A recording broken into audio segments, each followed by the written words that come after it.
5 and a dark gray one shooting bullets.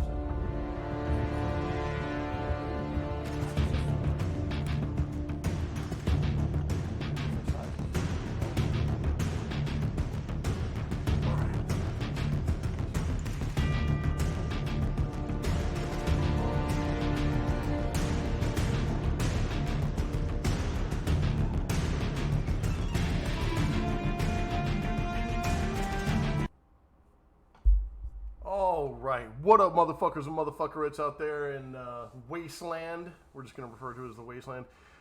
It is your boy Skornered. I am back with a fucking interview. We are talking with GingerNinja of the Discord server, and Ginger is well, she's none of your business. That's what she is.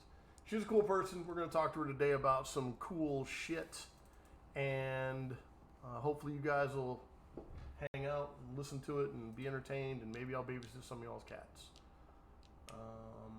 Give me a second here. I gotta shake the cobwebs out, man. I haven't done this. I haven't been fucking live in like 3 months, maybe more. I don't know. It's been forever. It has been forever. First of all, new art. If y'all are interested in this, definitely go check it out. You can buy bags for next year. I think we got it on bags, or we got it on a shirt. We got it somewhere. Pretty cool. I like it. It's live right there. Promo material, baby. All right, so we got GingerNinja in the house, and say hi to everybody out there in La La Land. Hello. And we got Pete over on the couch, looking like Shrek, surfing through porn on his phone right now. Don't worry about what I'm doing. And we got some alcohol in the house, and we're going to do an interview. We're going to do it live and in charge. I hope you guys will like it. Let me see if I can do some things here to make it a little more interesting. I need this pulled up, and we'll do it tiny screen, so this will be off to the side. That way I can see, oh, I have one viewer at least. We'll do this over here, off to the other side. We'll do it like this here, and we'll block up everything here because, yeah.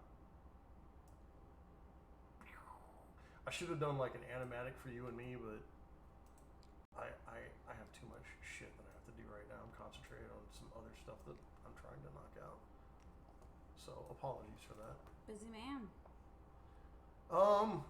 I'm trying to be. The more busy I am, the more money I'm making.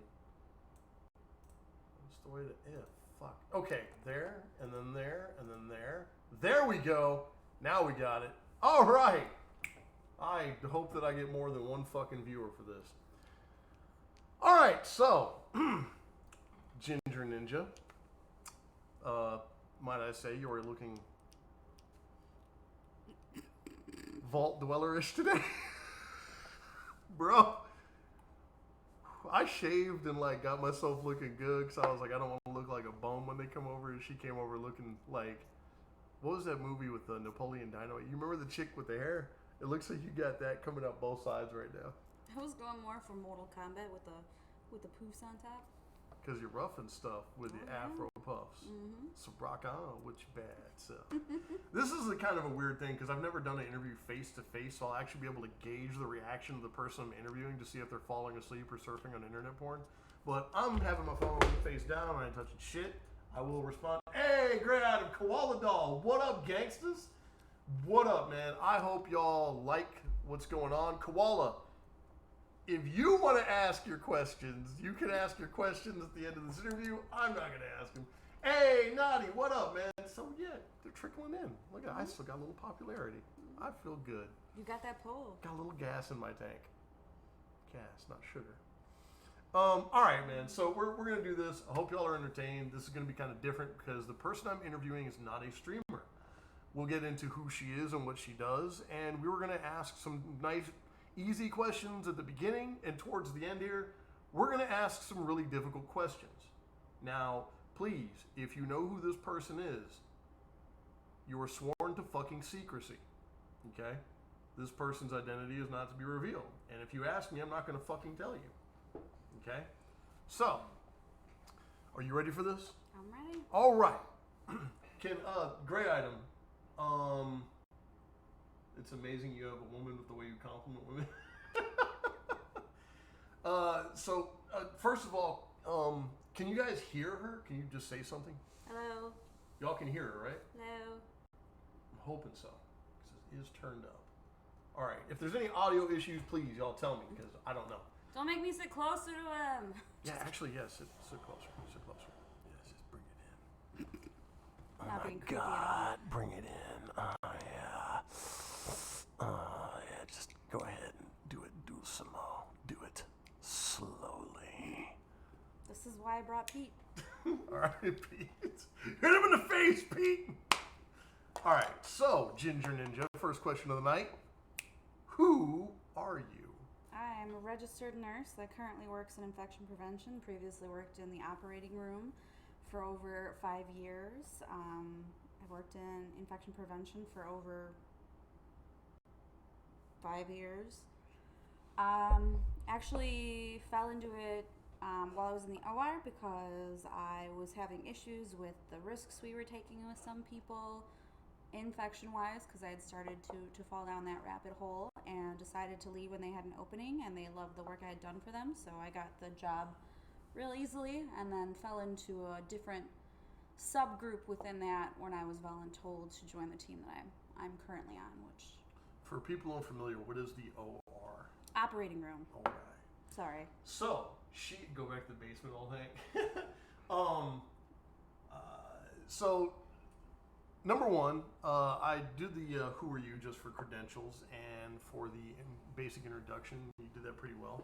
I have some people, they're like, I don't know, I'm James. Like, that helps. So, I have some questions here that'll possibly stoke some memories or hopefully affect you in some way and make you answer. And the first ones are going to be endearing and nice and work up to who you are, and then I'm going to destroy the world. So, we hear that you like horses. Have you ever owned any horses? Yes. At the height of the horses that we owned, we had 6, and at the lowest, we've had 2 or 3. Any particular horses you like raising? Can you tell us any Arabians. interesting facts about horses?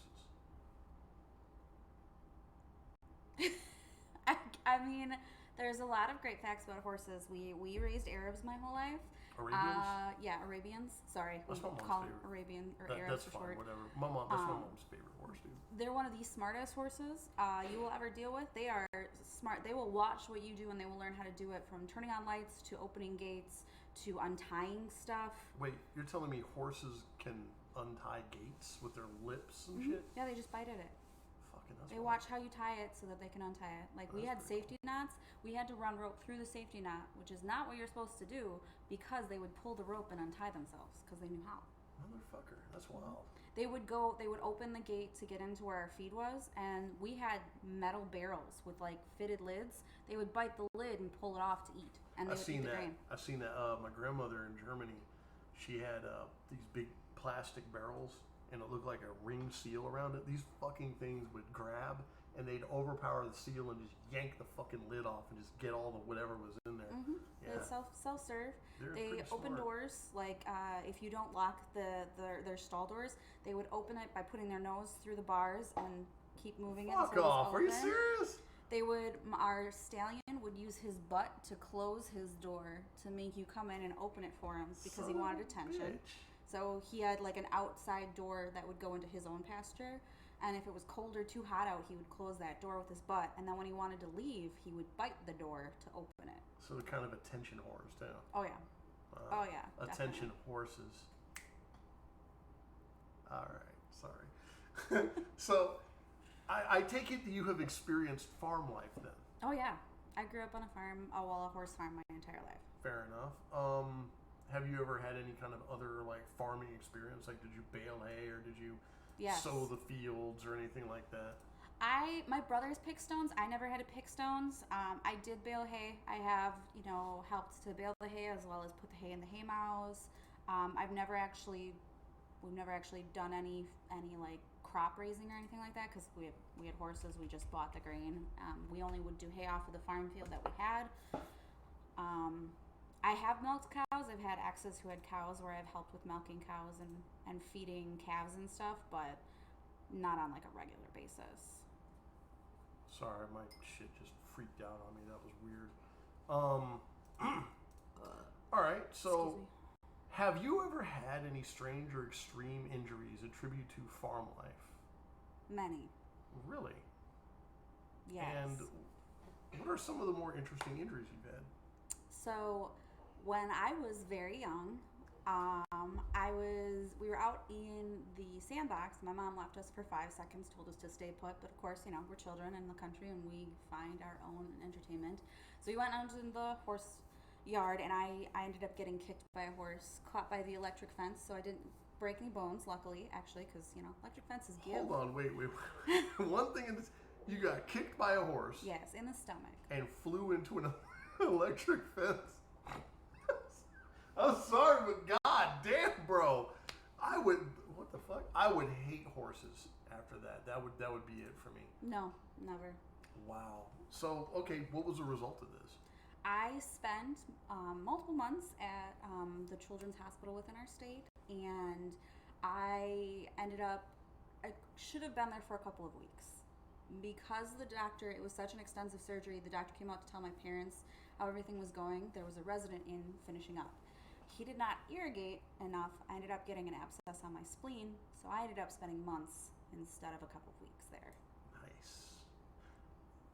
Nice. Okay, I've seen people get kicked by horses. If y'all have not seen people get kicked by horses, I've witnessed it one time in real life during a branding. And I will tell you that I've seen a grown man slide about 6 feet on the fucking ground. They had to take that dude to the hospital. I imagine that a child probably went flying like a fucking kickball. I was airborne. That's why the electric fence was actually really helpful. That's pretty bad. You know, well, I got kicked one time. Oh, were you all right? Yeah, I landed on an electric fence. Thank God that was there. I mean, that's... Jesus Christ. Had the electric fence not been there, I would have broken bones.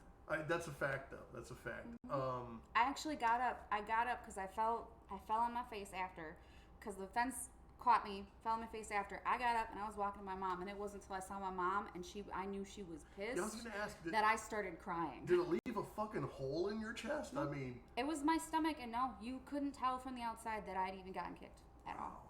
So it was all internal injuries and bruising. Mm-hmm. I had a very small, like, I don't know, maybe the size of a pea hole in my intestine, but I mean, as soon as your intestines open up, that shit goes everywhere. Literally, Yeah, that shit goes you have to everywhere. be cut open, don't you? Oh yeah, I look like Frankenstein's monster if you look at my stomach. It is pretty intense. So, yeah. Not for me. I'm good. So you've experienced farm life. That's fair. Have you ever done any like baying of hail or have you ever like planted anything or anything like that? No, I mean I've helped bale hay and I've helped put hay in the hay mows, but I've not actually done any tilling or planting or field work. Well, I can tell you personally that tilling fucking sucks, even with a fucking rototiller. Ugh. All right, so we hear through research that you wanted to be a diabetic educator. Mm-hmm. Tell us about what is a diabetic educator exactly. So diabetic educators works with somebody who has diabetes, whether it's type 1, type 2. Well, technically, we're not really doing the types anymore. You either have Hey, Koala, can you ban seed, smoky, fuck dick, please? Everything is in your hands to turn off. Go fuck yourself. I'd rather shoot myself in the face and burn down my fucking channel. I'm sorry. So, no, you're fine. We have integrity here. I enjoy the small amount of people that I have because they're not fuck dicks like seed, smoky, dick facer. Someone will ban them eventually. Anyway, I'm sorry. Yeah, so I have family members who have diabetes, so I've been interested in it my whole life. Like, I've been curious about it, how it works, especially the type 1, where essentially you either get some kind of viral disease or some kind of virus that goes within your body and it attacks or leaches onto your pancreas, essentially. And your body thinks your pancreas is not you. And so your body shuts it down. So you're saying there's like a virus that causes diabetes? It's the theory. It's a theory that's going around that they're still trying to prove to this day that it's some kind of like, not necessarily a virus that you get or something, but something viral that... So I'm going to be offensive for a second. Now, okay. I'm a fatty, all right? He's a fatty, you're a fatty. We're all fatties, all right? So I'm going to ask a question. What you say to my wife? Well, I'm just stating I mean, it's an arguable. I mean, I'm not saying we're like morbidly obese, even though I was called morbidly obese one time. But what I'm saying is we're all chunky monkeys here. We're all drinking liquor. We all just pounded a fucking grasshopper. The thing that I'm wondering is, I have known people to get diabetes like this dude. I've known people born with it. Mm-hmm. Okay, so I know it's a genetic abnormality. That's usually type 1. Okay. Then I know that you can get so fucking fat that eventually you get it. That's type 2. Okay. So you're saying that the third type is viral? No, the first type is essentially viral. You can be born with it like that. So or my question is, even though you're a fatty, you can avoid it as long as you don't get the viral version of it? yeah. Well, it's not like a virus like you and me could go out and get. It's essentially like either you get sick with something and something goes wrong internally with your body that for some reason it no longer identifies your pancreas as being you. So it's kind of like That's why they're cancer. saying it's viral. It's like immunocompromised kind of thing. That's why they're more trying like to say it's HIV viral because they don't understand what it is in your body that suddenly goes, not mine, not it, and it shuts it off. So that's what diabetes is in that stage? It's like Type 1, yes. That's fucking It literally, crazy. one day your pancreas is yours and it works, and the next day it decides it a divorce. decides it's not yours and it shuts it off. So is there any way to cure that or reverse it, or are you just fucked? There have been some studies that they did with mice where they kind of did a Frankenstein-like thing where they were using electricity to kind of shock it to get it to work again. And they were having luck, but it was in such short spurts, and you can't continuously do that. You'll cook the pancreas eventually if you continuously shock it. But they did have some luck in getting the pancreas to restart up, but your body would go back to, that's not mine, and it would shut it down again. So it has to be genetic then. That's like a programming issue. I know that the human body is kind of like a computer or a car. It's an operating system defined by its own parameters, and whenever something goes wrong, it's just gonna fucking go wrong. You're genetically predisposed to that. I know that much. Mm-hmm. So I guess if your pancreas is gonna go, it's just gonna fucking go. It doesn't go, actually. It works perfectly well. It's But your perfectly body healthy just in there. doesn't Your want it body, anymore. it's just like an immunocompromised thing where your body's just like, nope, that's not mine.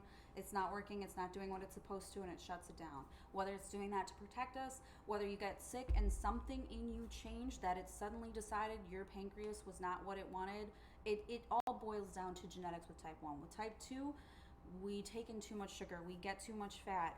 Our pancreas cannot keep up with the diet that we're keeping, and that's why you still are creating, with type 2, you're still creating insulin. That whole time, you are creating insulin. You're just not creating either a good quality of insulin that's actually high enough to keep you healthy and keep you at the levels that you need to blood sugar wise, or you're not creating enough of what you have, and that is why you have to go on either meds like pills or insulin itself. So I used to work at a prison, Mm-hmm. all right? And one of the biggest things, the problems we fucking have is the diabetic folks. Long-term drug use, consequential popular belief, will actually cause diabetes. All that shit has to go somewhere. It usually ends up in your pancreas, in your kidneys, shit like that. Organ failure. So we have a lot of problems with diabetes because a lot of the people we had were recidivist druggies, all right? What does the goop consist of that just snaps them out of it? The nurses used to have this like toothpaste tube full of goop. If you're really low, like say your blood sugar is very, very low, you don't have enough sugar in your body, it's like a really thick glucose paste or sucrose That's what paste. they called it, yeah. And you're thinking, oh, sugary paste, that's delicious. Actually, that shit tastes disgusting. I've never had it. Tastes terrible. I was offered a little nip of it one time, and I was like, It is unbelievably intense. Like it's like taking sugar or like corn syrup and like diluting it just like a little bit to make it like, you know, a usable paste, but that lasts long because you don't want that going bad on you when you need it. no, yeah. And like putting it in a paste so that they put it on your mucous membranes in your mouth, and they try and coat those because it'll ingest the fastest, like it'll absorb the fastest on those mucous membranes, but it is disgusting. It is super gross. All right, we learned about diabetic educators. That's pretty cool. Hopefully, if y'all have a diet, okay, hold on. Have you looked at the new studies of reversing diabetes with a carnivore diet, or do you believe that you need meds? So I guess, have you seen any kind of studies of reversing? I was going to ask you, can it be reversed? Type 2, depending on how bad you get, if you maintain a better diet, if you decrease your sugar intake, your carbohydrate intake, pardon me, burping. That's fine.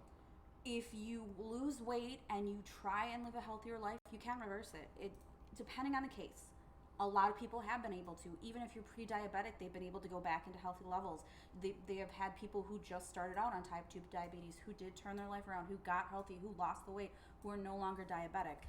I don't know if that's necessarily a carnivore diet, but just eating better, being healthy, and losing the weight usually helps. Now, if you're type 2 and you're not big and you really weren't that unhealthy, you could change your diet. Might be a big thing, but it's usually people with type 2 who are very heavy and who have very, very poor diets that can change So it. why is it that, and I hate to keep banging on, this isn't a diabetic interview, it's just I find some of this shit fascinating, I'm sorry.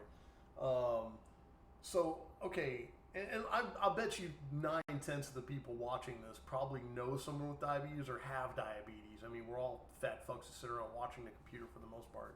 So, why is it that, I'm gonna use my mom, for example, perfect example of this.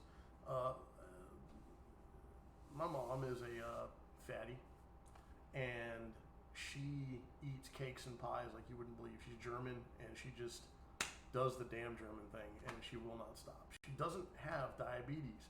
She's like 80 fucking years old. All right.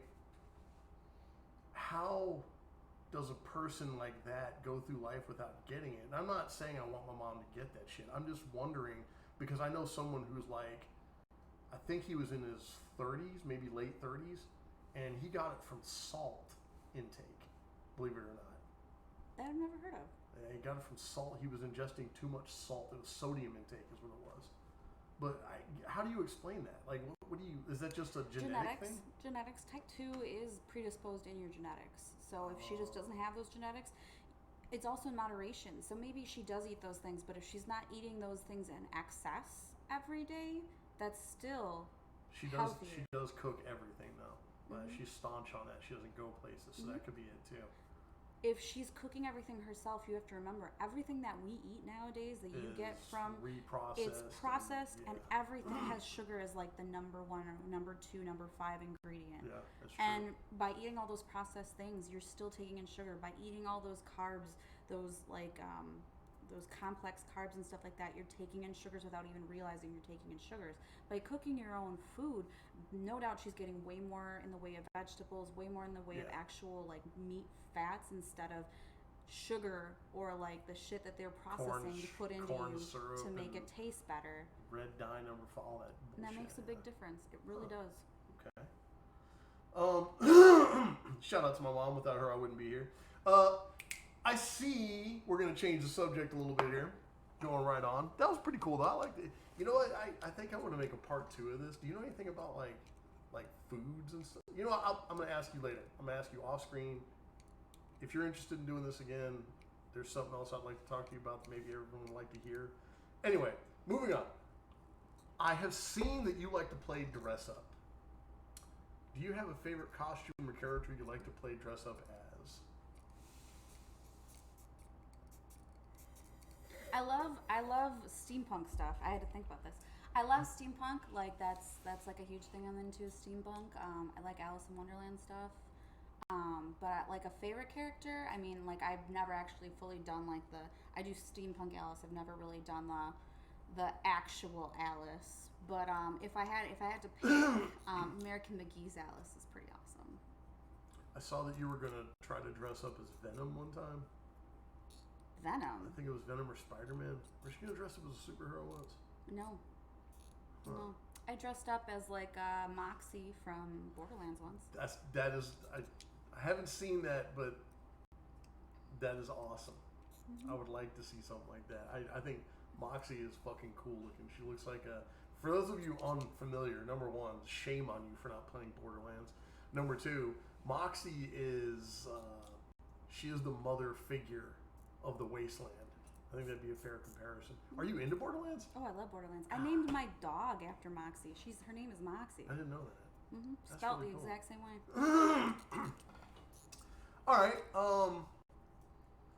What kind of snacks do nurses and doctors prefer? And what is the deal with mango, sorbet, Haagen-Dazs? So snacks, really anything we can get our hands on.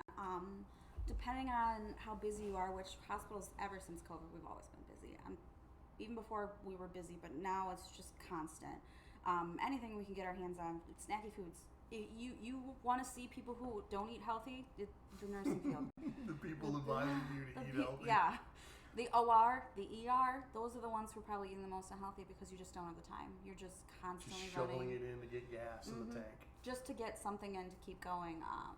We try, obviously, outside of the hospital. You try to eat a lot healthier and stuff. I mean, lately I've been terrible. Food is just, it's a relaxation. It's a comfort. But, yeah, in the hospital, it's hard. You go towards a lot, people drop off baked goods all the time. That shit don't last. We eat baked goods like fucking fat kids on cake. Like, anything you can get your hands on, if it's in the break room, it's gone. I had a nurse buddy of mine tell me that they would carry like peanuts, a bag of like airport peanuts basically in their fucking pocket. And they would do the honey roasted ones because those had sugar and keep them going a little bit through the night so they can think and write. And I heard it's almost like being a trucker. You don't have time for an actual meal, so it's just whatever the fuck is available. You're scrounging all night long. Like some wasteland survivor. If you have time, you go down to the cafeteria. And I mean, the cafeteria has options, but you're probably going for the hot food because you're like, I just want a fucking hot meal. Bro. And those aren't always the best. They try to be healthier in the I'm about to say some cafeterias, hospitals have some good shit though, man. Me and Graham, we have some history with hospitals, working them, and not together. They never let us go together, fucking bastards. But we used to do hospital runs and go babysit fucking offenders. That's a whole nother story. Oh my god, that's just terrifying at times. What? Having to deal with, do surgery on offenders. We had multiple patients come from prisons who we had to do surgery on, and that was terrifying because you didn't know what they were in for. You didn't know how dangerous were. You just knew that there was a guard there who wouldn't tell you shit about this person, and they weren't in the OR with you. So we're not allowed to go in the OR. We're not allowed to go in the OR. We're only allowed to go as far as I believe it's the first barrier to you guys. We're not allowed to give y'all any information because we're not lawyers, and we are not allowed to interfere with any procedure unless it interferes with our policies. Graham, if you're still here, correct me if I'm wrong, because I know that you know a lot more about this than I do at this point, because you basically became me. But what? So, if you ever get in that situation again, just assume they're a murdering, child molesting person who baked their mom in an oven. Well, yeah, That's but all I can say. You have to remember, you go up to that door. They're not restrained or unconscious until how far into the OR? Like, we are in the room for a while, and there are sharp objects with us. It is terrifying. I get that. We're not allowed. Well, in Texas, this is all Texas. I don't know how Wisconsin does their thing. They never came into the OR with us. We're not allowed to go in there. Mm-hmm. You have to. Which is understandable. Yeah. Number one, we're not allowed to dress in doctor's robes, and we have to have a gun in Texas. I don't know how they do it up here, but I know in Texas, like if they had X-rays, they wanted us behind the machine, and we weren't allowed to come out from behind the machine because we would have fucked up the X-ray or something like that. Mm-hmm. So we had to stay behind the machine, or I got stories out the ass for you. I'll tell you about Shamu one of these days, the fat child molester fuck we had to take to SeaWorld to get an X-ray. To get an X-ray or like a CT, we have patients that we've had to send to the zoo. Are you serious? Hold on. We do not have machines big enough. We can go in the ER room, but can't be right next to the inmate. We do get the doctors. Oh, are you serious? Bro, okay, that's a change. Our guys never were allowed into surgery. They never came. They would be cuffed to the bed until we were about to go back to the OR. Hold on, wait. They would be cuffed to the cart until we were ready to go back to the OR, and then they would take, it was just on one hand, and then they would uncuff them, and I'm like, I think that you're dealing with county versus the state. Yeah, we're not close enough to state. It's only thing. county stuff. Yeah, county can do a lot of shit and get away with it. The state can't do a goddamn thing. But it was still terrifying. Nothing. These fucking, you would be surprised about the rights of these child molesting, murdering, asshole, robber, abuser people have over you. It's insane. We'll get into that one of these days. I'll do another interview with Grad, and we can expose the industry if he feels froggy. But that's awesome. That's cool, man. All right, so fuck snacks, eat healthy, get some. Haagen-Dazs mango sorbet Oh from yeah. college. What about Haagen-Dazs mango sorbet? I love that shit in college. That was the best shit ever. I can't even find it nowadays without it being like some sugar-free or anything. No, I haven't been able to find it for a very long time. I think sorbet kind of went sugar-free because of the whole health thing, the health boom of ice cream. It's not as Because sorbet used to be really good. I used to love orange. Orange sorbet was fucking delicious. And now it's like this icky yak. It tastes like clay. It was terrible. I loved it. It was so creamy. The Haagen-Dazs one, oh my god! If you can find it when it's not sugar free, it's so creamy. It's literally like eating frozen. Draco, if you're out there, you have a job. Draco, find Haagen-Dazs sorbet. He'll fucking. Not the sugar free shit. That guy's insane. Pete, I have a question for you. What's up? What's your favorite comic book?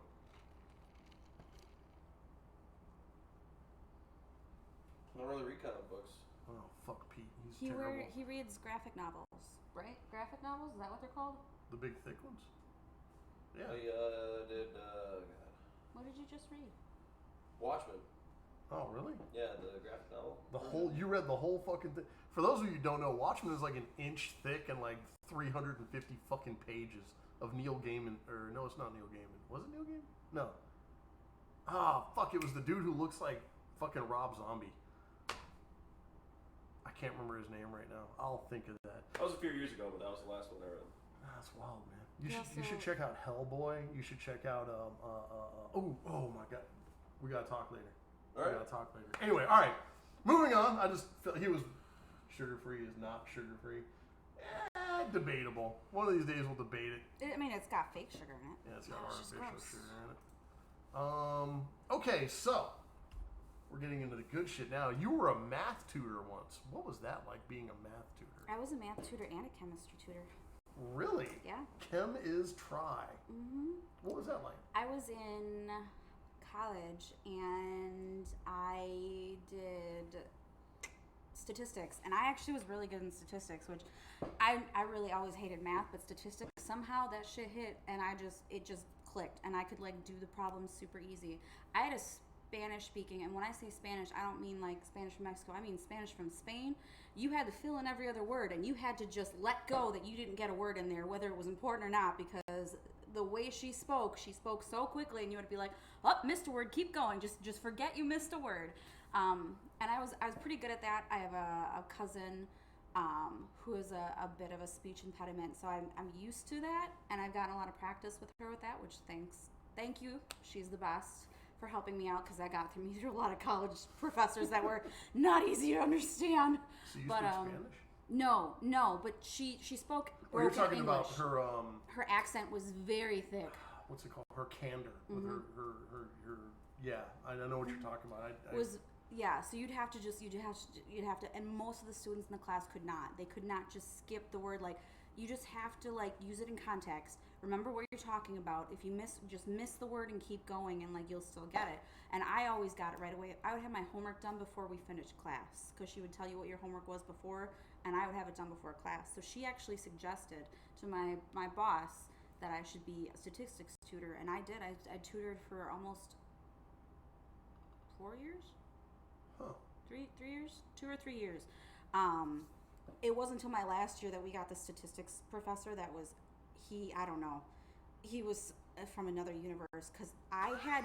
What? Hold on, wait, what do you mean from another universe? So whatever lessons he taught had nothing to do with the book that we used, and I couldn't even understand it. Like, I thoroughly went through stuff and could not figure it out for the life of me. So I went to my math majors, like, who were working there, and I was like, I need your help. I don't know what he's talking about. Like, I am completely lost. And so they couldn't help. And these are math majors. This is all they do for a living. Like, this is what they're going to. And they were upset that they didn't understand. So I had to go to my boss. And my boss ended up talking to this professor and found out like he wasn't working out of the book. He was doing his own thing. She couldn't help with it, which she's like a fucking math professor and she can't help with statistics because he had gone off on a fucking multiverse tangent. And so the kids who came to me, who I would have to ask if they were his professor, I would be like, you have to go to him. I'm sorry, he had to have more office hours because nobody could help but that teacher. And I had kids come in like crying, like, I have a test tomorrow. And I was like, well, 1, you should have come in earlier. So lesson learned. 2, you have to go to your professor. Well, he doesn't have office hours today. I said, I can't help you. I literally cannot. And that was the last year I did it because I was like, I can't help the kids that are coming in. So, I mean, the kids who I can help don't really need my help. Did you get paid anymore? Did you get like a grade curve or anything off of that? Or did you just do I got paid. I got paid hourly. Oh, that's fucking nice. I got paid hourly to sit there and do my homework because most of the time I didn't get a lot of students, but I was there, got to know a lot of the math tutors that were in there. We had a lot of fun, and then. So, did you do chemistry because you were interested in going for the diabetics thing? Or no, it was part of nursing. The needs to go into the nursing program. Okay. It was what is that called? Not biological chemistry. It was some specific type of chemistry. There's different types of chemistry? There are different types of chemistry. Fuck that, that's a different conversation. Yeah. All right, so a candlelit dinner, shrimp scampi. Was the shrimp any good? The shrimp is always delicious. I'm slightly allergic to it, but it's always delicious. Is shrimp scampi your thing?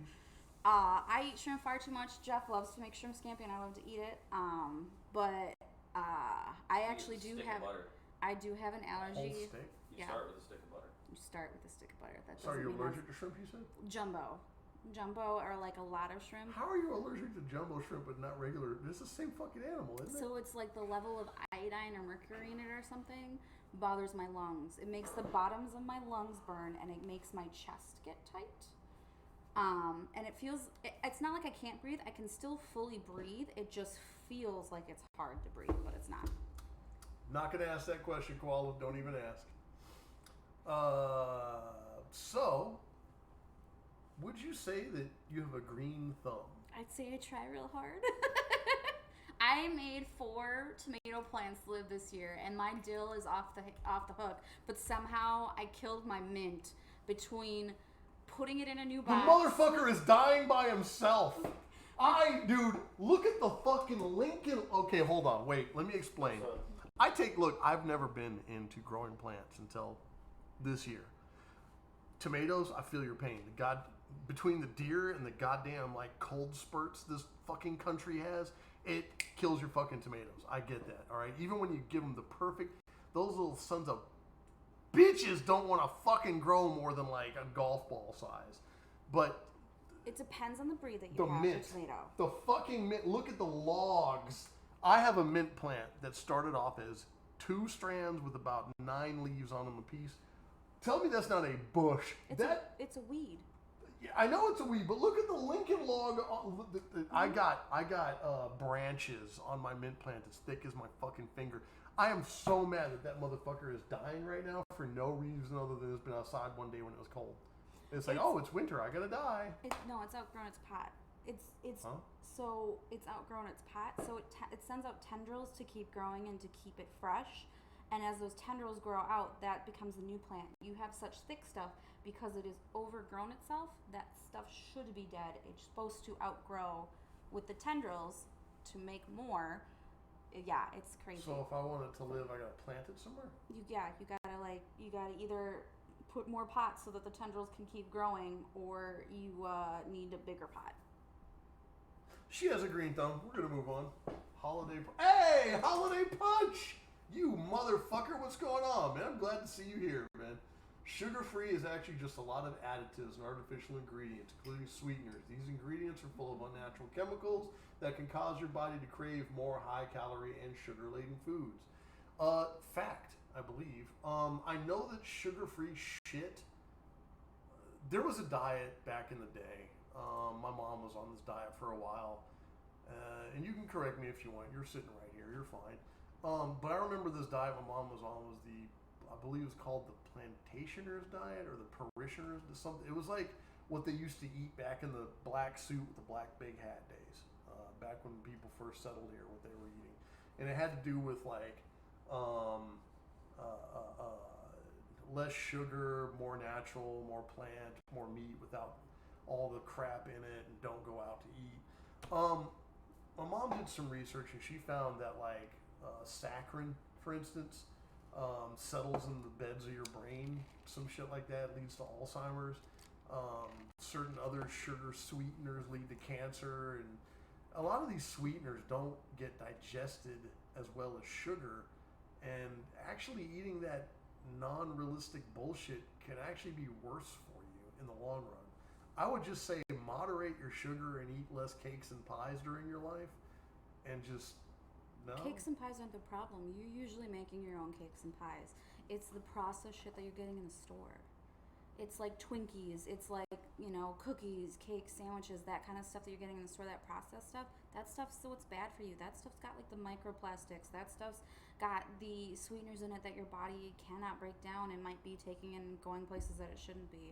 That's where the problems lie. Cooking stuff yourself isn't the problem. Holiday punch. Facts. Bro, let's go off topic for just one whole hot second here. I have a love affair with sweet potato pie.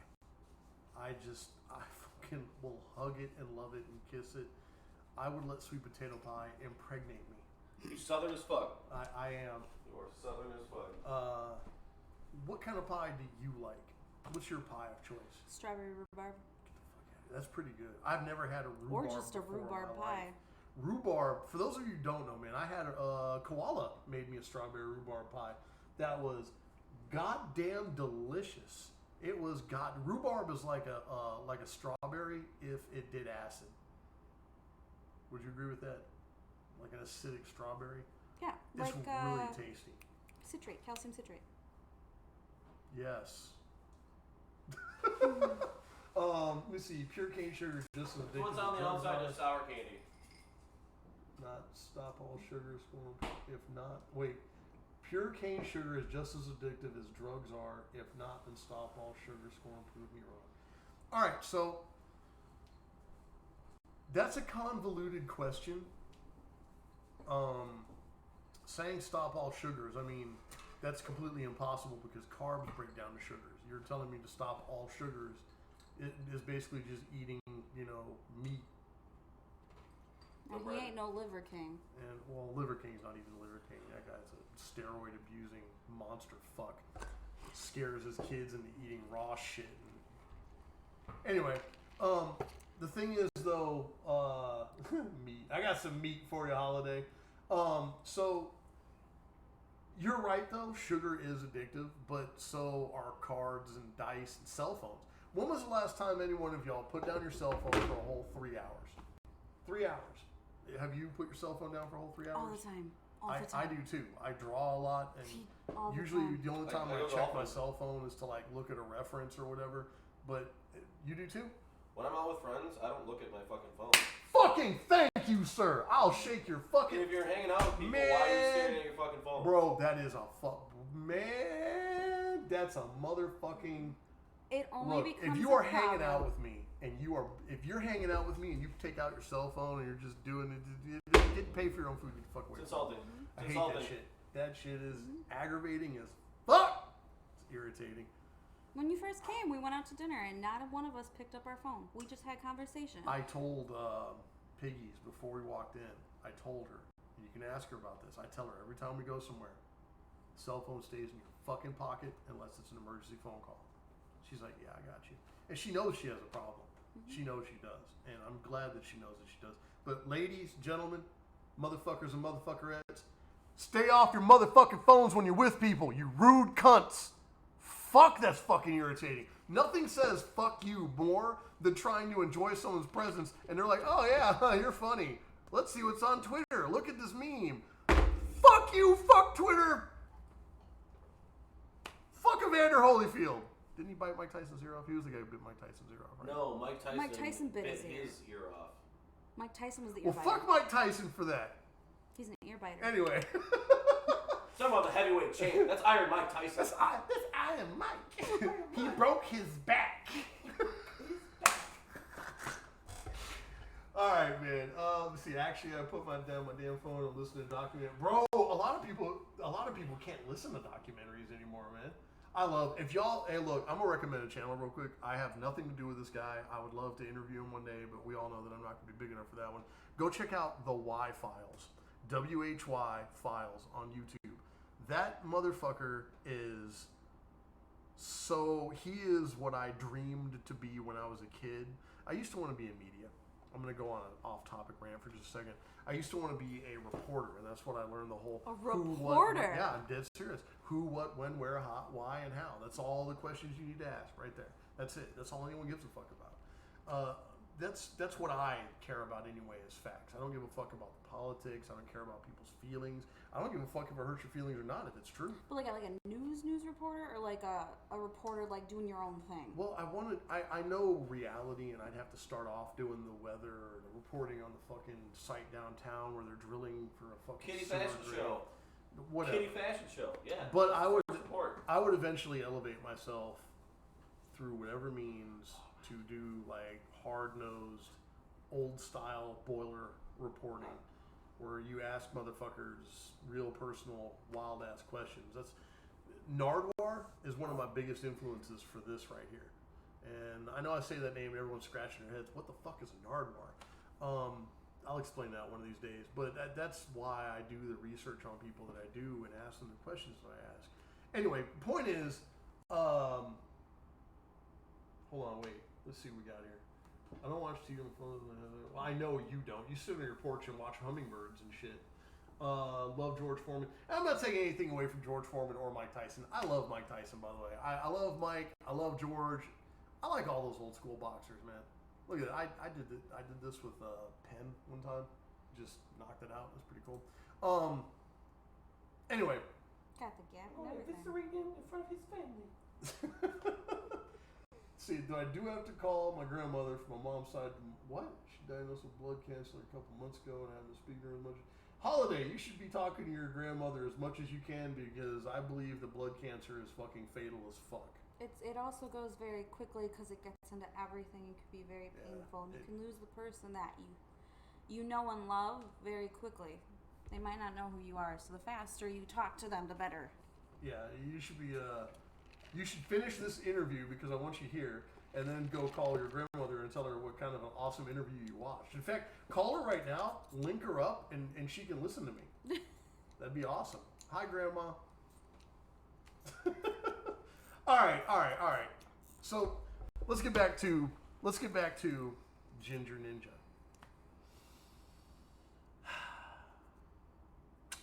We hear you're into horror films.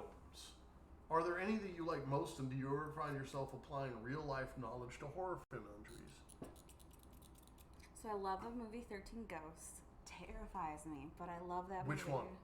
The only one I know of is the horribly done but hilarious and terrifying 13 Ghosts. I have something for you on that. Did you know that's a remake? I did not know that. Yeah, it's not a direct remake, but it's a remake. Check this out. Not to interrupt your question, but there is an interesting thing you might like to know. I saw it. I watched the original 13 Ghosts. It's from like 1953. Oh, wow. And they had a gimmick that was supposed to be in the theaters. This is fucking wild. So, if you wanted to see nothing when the ghost appeared, but you wanted to see all the stuff on screen act and move about, they said close your left eye. If you wanted to see the ghost do all the things, you close your right eye, because what would happen was you would wear the red and blue, like the 3D glasses, and what they had was special scenes filmed in red or blue with the ghost person. And I saw the original, and I'm gonna tell you, man, it's not bad. It really isn't bad. It has almost jack shit to do with the more modern version. But yeah, that modern version isn't the original or anything. That's a complete remake. It's wild as I'm sorry. Oh no, you're fine. 13 Ghosts. 13 Ghosts. What did you like about 13 Ghosts? Well, there's one part where a guy gets split in half with a glass door. When he's taunting the hooker. There's no way that there's those glass doors are sharp enough they would break. No they matter would what not they're break. made out of. They would not break. Yeah, but there wouldn't be enough pressure to crush someone. If it's made out of bulletproof glass, it'll just smash right through anything. It could be bulletproof. I didn't think Or about Lexan. that. But Even still. Lexan is really strong. Two, you would pierce all the neurons, so he would not be able to blink his eyes. See, this is what I was more getting at was I know gun guys. Like, I'm a gun guy. And when I walk, well, I'm not a true gun guy in the sense of the word. Like, you don't see, like, AR-15s on the wall everywhere. But I familiarize myself with firearms as much as possible. When I watch a movie where they're just doing, like, you know, I'll get you next time, motherfucker. And he takes, like, a fucking 9mm and blows up an entire car by shooting the gas tank lid. Both as a car guy and a gun guy, I know that's total bullshit. It would go through the fucking gas tank thing, the gas tank flap, and it would go through the top of the gas hose and end up in the back passenger seat. That's what would happen. So yeah, I find myself applying that knowledge to real life, you know, to movies every once in a while. And I was wondering, like, you did exactly what I thought. So you will watch things like Texas Chainsaw Massacre and go, and I'm just going to use basic terminology because I don't fucking know what they're called, but you'd be like, that's the left ventriculic aorta pulmonary valve. He bleed to death in 3 seconds. You know, you do that shit then. Yeah, I mean, not for every movie, but for some stuff, like, I could not. My friend during high school, my best friend, was obsessed with Grey's Anatomy, and I couldn't watch it with them because it was the stupidest shit I've ever watched. You know why? We don't do surgery in the dark. Why would we turn the lights off to do surgery? We don't do that. The only lights we turn off when we're doing surgery is when we do robotic, because we are not up by the patient's bed doing surgery. There is a doctor at a console, as if you were like into like if they made huge gaming consoles like this, with his hands and controls in like a viewing glass doing the surgery, and that's the only time we turn the lights off for surgery. Robotics is an interesting question when posed to surgical procedures. So I am staunchly against AI replacing human beings. No, none of the robotics we do is any AI anything. Well, that's what I was going to ask was, do you think that they'll get to that point where they're just like, well, this is how you do this, and they'll have some dude pre-program it and try to make it work? No, because no human body is the same. Every human body is differently sized. From me being tiny to Pete being a monstrosity over there. I mean, he is 6'4". How huge? My liver isn't in the same spot that your liver is in. There's no way. Even if you do full scans, you'd have to do huge full body MRI scans in order for a robot to do surgery on you, because it does not know where everything is. And it's not like it looks with his eyes to be like, that's where your liver is. It's not going to poke it and be like, oh yeah, that's your liver, I need to take that out. Everybody is made differently. Even if you're genetically put in the way you're supposed to be, my internal body does not look like your internal body. I hope not. Jesus Christ, I'm a wreck. All right, so GingerNinja, of course, we ask the important questions here on Skornered's Interview Corner. Hold on, let me see. I don't think I would want a robot to do surgery. Neither would I, bro. Neither would I. Actually, you're wrong.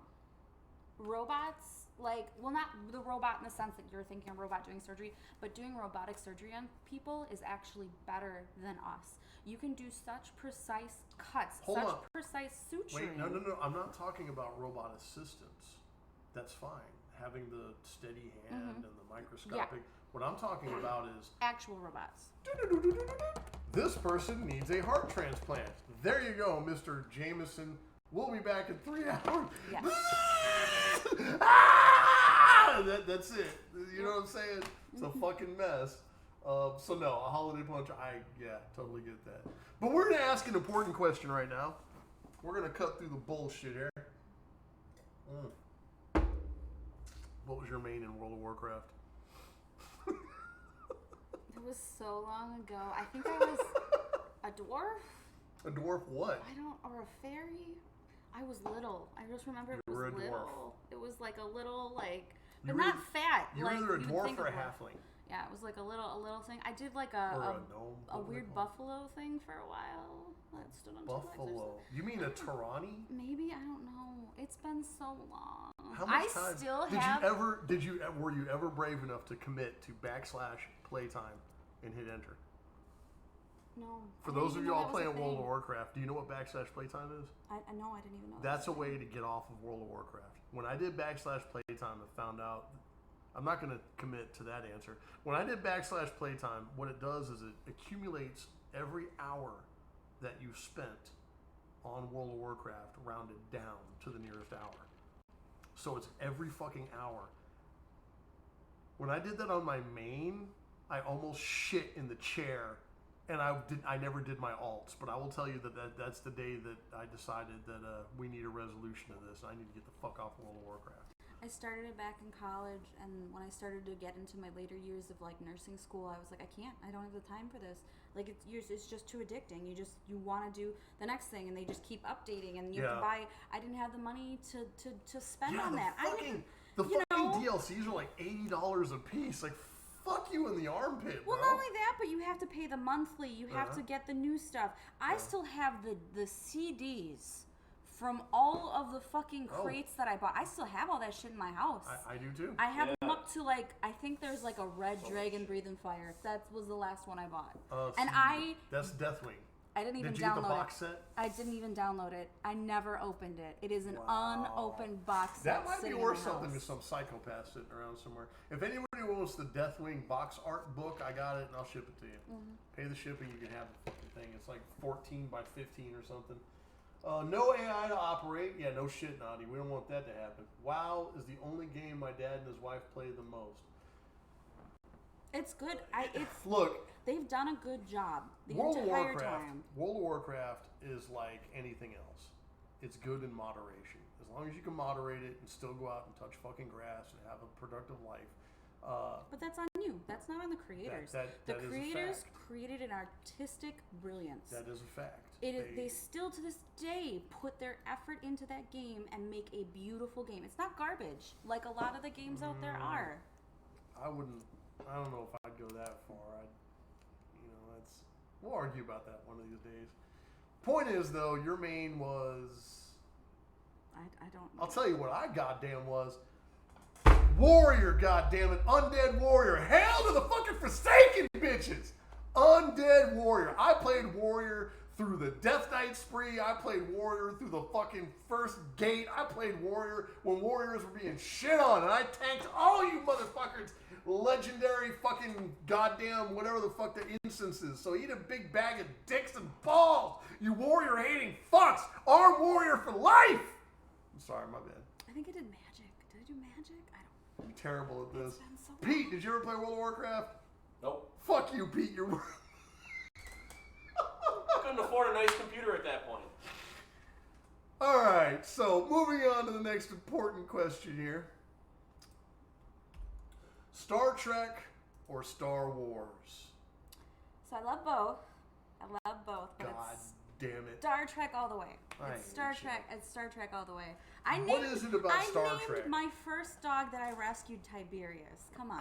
After Tiberius Kirk. James Tiberius Kirk, sir. We had a horse at the time named James, so I was like, I can't name a dog James. That doesn't work. And I didn't want, Kirk just seemed like, pompous assholey. So I went Tiberius, and so then we named a cat Kirk. So it went because Tiberius James, isn't pompous. Tiberius Kirk. So why not Star Wars? Because I grew up on Star Trek. My dad watched Star Trek. We watched Star Trek from the beginning with my father. We would watch it every week, every night, whenever it was on. We watched Star Trek from the very beginning. Do you know how they made the Star Trek theme song? I do not. It was and I don't remember the name of the device, but it's a device that like measures radio waves, and it makes a weird fucking sound. You ever hear the woo, like that weird like 50s alien kind of noise? It's the same machine. It's an instrument, but I can't remember what it's called. It's an instrument made out of a technological piece that was made to measure radio waves in like the 50s. And they would get this thing, and they would like raise these fucking metal stalks up and down, and it would make like woo woo noise, and that's how they made that song. Woo. Love it. Anyway, my bad. If anybody knows what the name of that machine is, hit me up. Tell me. Let's see what we got here. My dad's. Let's see. Undead Warrior's the fucking... Goddamn right it is, goddammit. Immune to fucking fear effects. That's why I picked it. And because I like being a naked dead chick. I don't even remember how I got into Star Wars. I can't remember when I was... Okay, so I will say this. Star Trek aged better. I was a Star Wars guy more because of the action-centric, you know, more militaristic, more... I mean, let's face it, man. Star Wars was made to kind of look like World War II in space, in my opinion. And I like that. I love World War II. I think that was the finest war that we could get into.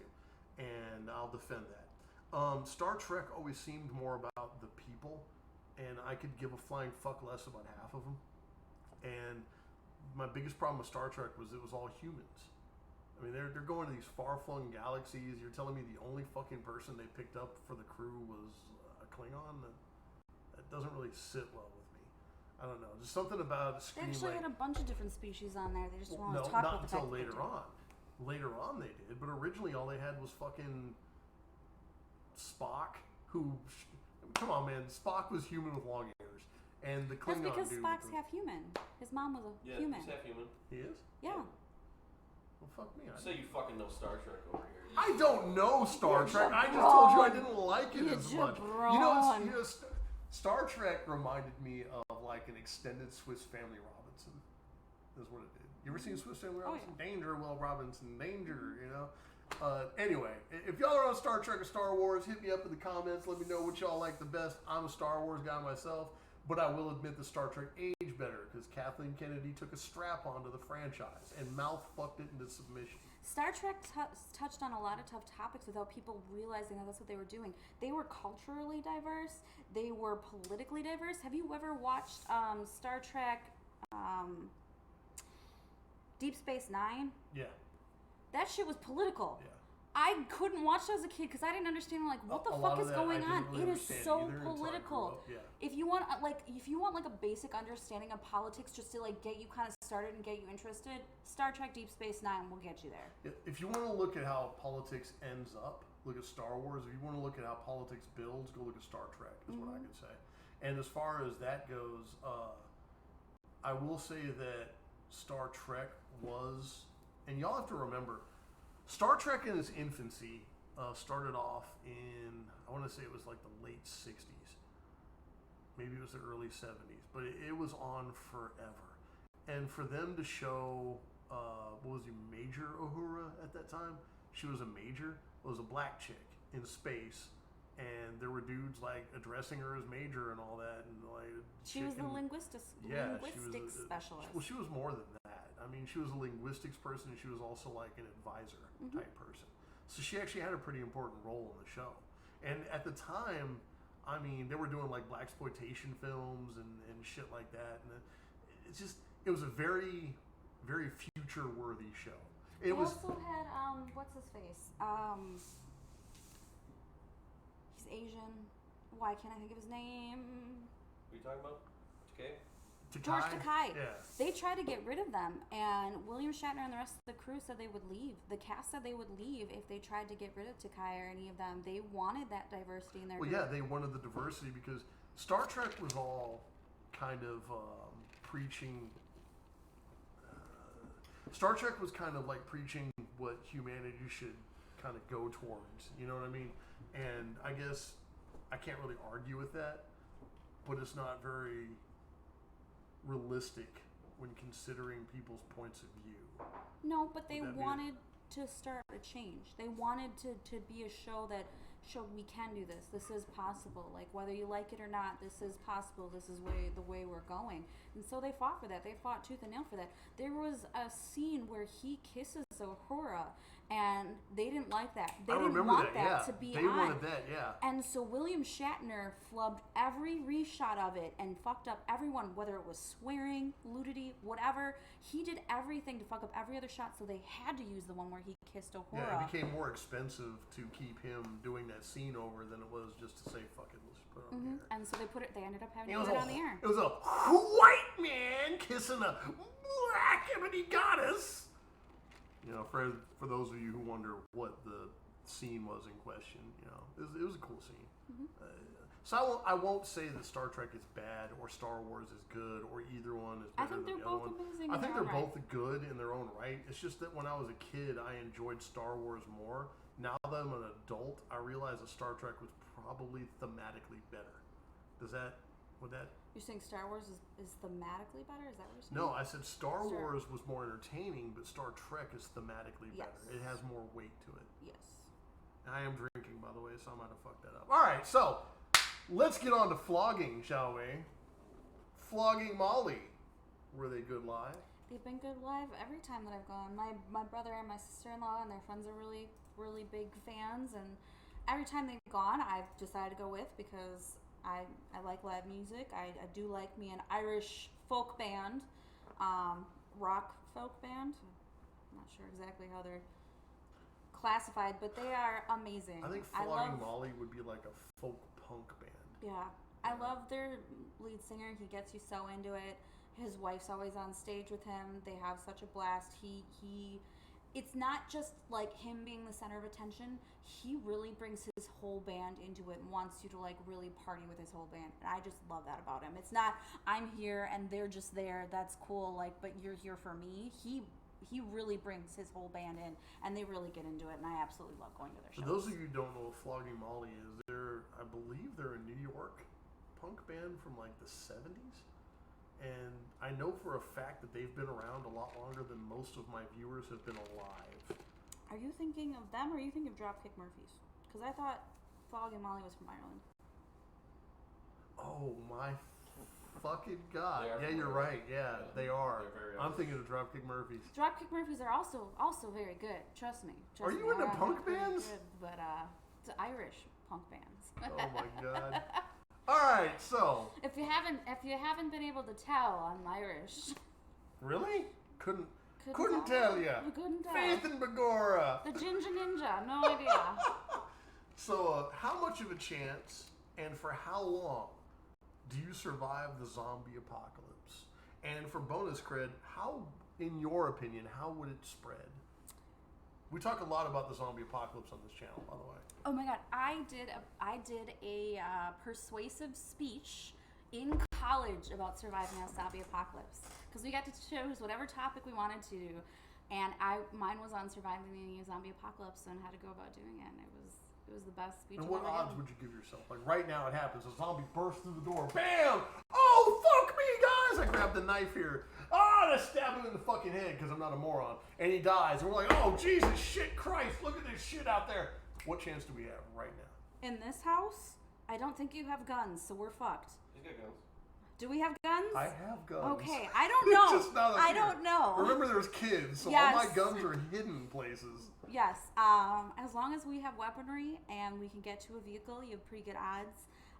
We're not in a big city in Hartford. I mean, it's a decent sized city, but we're not in a big city, so it would spread to here. It wouldn't start here most likely. It would start probably in a big city. It's going to start in your hospitals with people who are empathetic, not realizing what's going on, getting bit, and being stupid.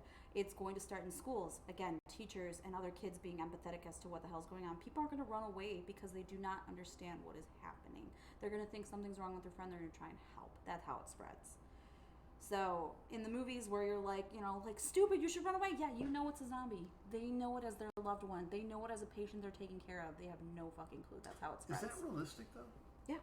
Because, and I'm not trying to sound any particular In way, jail, right? when there's a fight, when you were working, did you run away from the fight or did you go to it to break it up? That's a complicated question because we're told to run away from it so we can get help, to get assistance, and get people there because you can't. But then you get people there to run into it. Let me tell everybody something real quick, man. You can be a badass, but there is no way you as a single person is going to break up a fight between two individuals. Let me tell you what's going to happen. You're going to go over there and be like, hey, guys, stop fighting. You know what's going to happen? They're both going to assault you and then continue assaulting each other. You need at least 3 people to break up a fight. You need one person to grab dickhead A, one person to grab dickhead B, and one person to tell them both to shut the fuck up. You know, if you don't have that, then you aren't breaking up a fight. Let them fight and then break it up after about 5 minutes because it's a lot easier to drag tired people away from each other. As far as the zombie apocalypse goes, it's not going to look like what you think it's going to look like. Well, it's I was not thinking gonna look about like that what today. people think it's gonna work. I've been playing a lot of a game called Fallout. You ever play Fallout? I fucking love Fallout. I love Fallout. God damn, one of these days we gotta talk video games. So I was playing Fallout, and I was low on hit points because I just got shot a few times. And one of the ways you can get hit points back in Fallout 3 is you can wick the water off the back of the toilet and drink it, so you can get like 9 hit points back. All right. Now I was thinking about this. When the zombie apocalypse happens, one of the things that's going to go within the first 30 days will be the water purification plant. That will be shut down. If people don't run it, the cistern shuts down. That's it. That shit runs mostly by itself. It's people monitoring it to So make you sure need that power. runs. The That's what I was power gonna thing say, is was the only power is difference. gonna go out, However, too. here in Wisconsin, we have at least one power plant that again will run fairly good on its own, other than if there's any issues with it getting hit with any damage or anything like that. Assuming the power went out, Yes. you would end up drinking water out of a toilet eventually, because Yes. that's going to be the only source of fucking water. So yeah, you're right. Clean your The zombie apocalypse won't be pretty, right? But I know that I am too stubborn to die. What chances do you give yourself, though? I'd say I probably could live out the first couple of months, but then it would get hard because loved ones. As a nurse, my empathy level, it's hard to walk away from those people you love. My parents would not be. My dad's a type 1 diabetic. He survives off of insulin. Oh, he would die. My husband is an epileptic who needs medication on a daily basis. Couldn't give him a gun. So, yeah, you can give him a gun, but he needs medication on a daily basis. I would have to go into those situations. Being the healthy, dominant one, I would have to go into those situations into like cities to get those meds, to get the things that I needed, which would be dangerous. I'd give you a full auto, and I would just push you in the middle of a horde and to let you have a seizure with your hand on the trigger. Semi-automatic or pump action shotgun. Pump action shotgun is the most effective. You can load it as you go. Yes. And they don't fucking jam. Well, unless you're a fucktard. I can tell you personally that we have had my shotgun jam one time, but we were rapid firing 3-inch slugs through. Semi-autos are more likely to jam. Than semi-autos are more likely to jam, but it will jam on you regardless. I've had my judge jam up on me one time at the range. I decided to fire plus P ammo through it, and is it rated for plus P? No. Oh, see, that's your problem. Yeah. I know. What happens is the gears superheat, and expand. It's like a clockwork inside of a judge. It's a lot more gunpowder, so it's way hotter. That's the thing, is the metal expands and it jams it up at that micro level that you don't think it would, but yeah, it does. Can wreck shit. Anyway, all right. So,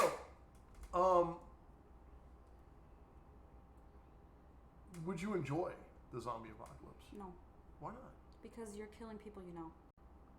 They're not people anymore. There's still people you know. Wow. I don't think you understand how hard it is to actually put a gun up to somebody that you know, even though you know they're not there. It would take that 1 second of thought because you're in your heart it hurts. You would still do it. I'm gonna surprise you. But you'd have that second of which could be the reason you could kill. I'm gonna surprise you for a moment. I have had to pull a gun on someone before, and you're absolutely right. It's a lot harder than people think. You get this weird. I'm gonna tell you.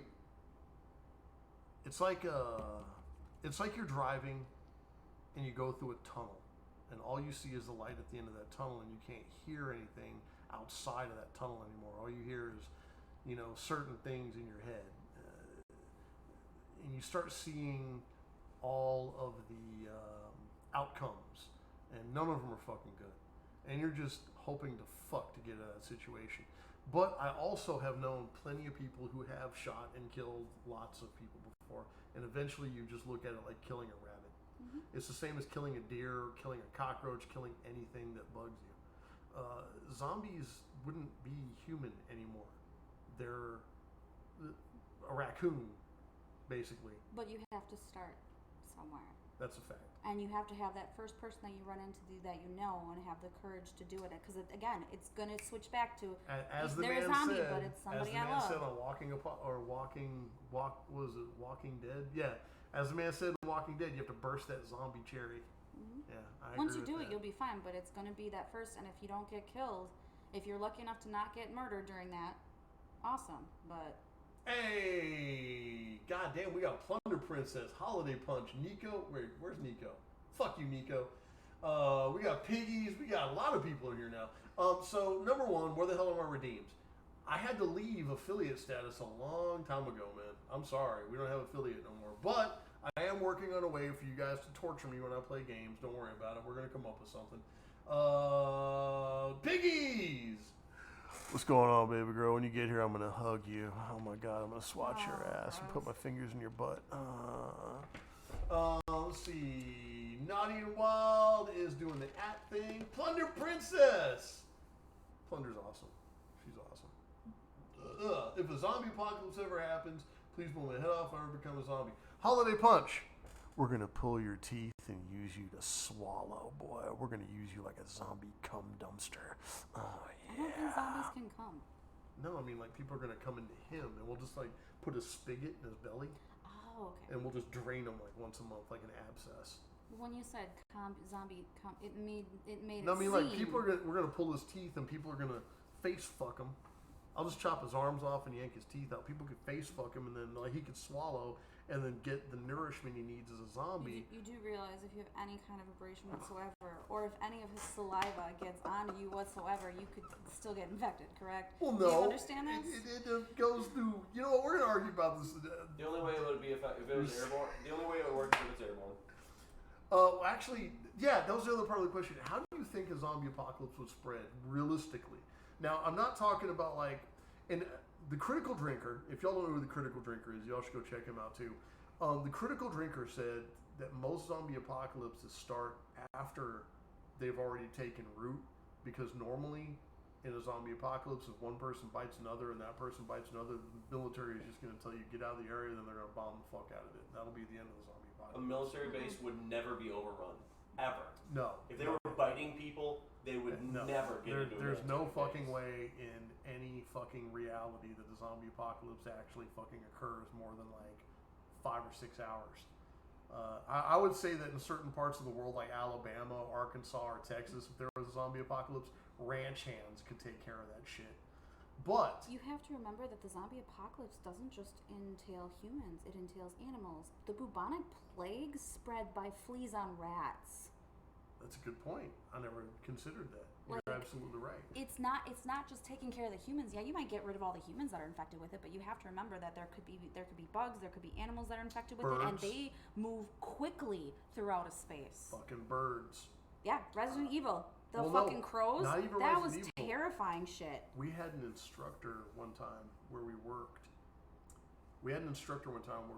And he had said that if there was a zombie apocalypse, the thing you wouldn't have to worry about would be zombies. The thing you would have to worry about is fucking birds. They can cover such a large space. They're silent. They can fly down, nip you. You're infected. That's it. You're fucked. What are you gonna do? Why do you You think know? the bird flus were actually so terrifying? Like, it's not just necessarily flying birds, but they can get to so many places and infect so many animals as well as people so easily. Are you aware of the actual zombie? There is a zombie virus out there in nature, and so check this out. You can look it up if you want to. It's wild. So about 15 years ago, I came across a thread where this, I guess it was, Are you talking about zombie Mold. parasites? yeah, parasites.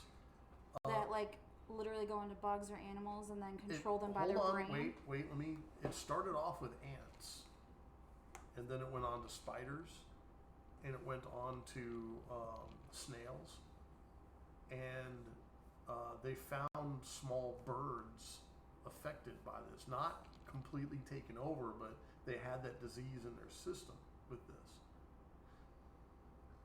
If you are what I think you are, then what I'm about to say, you'll say is true.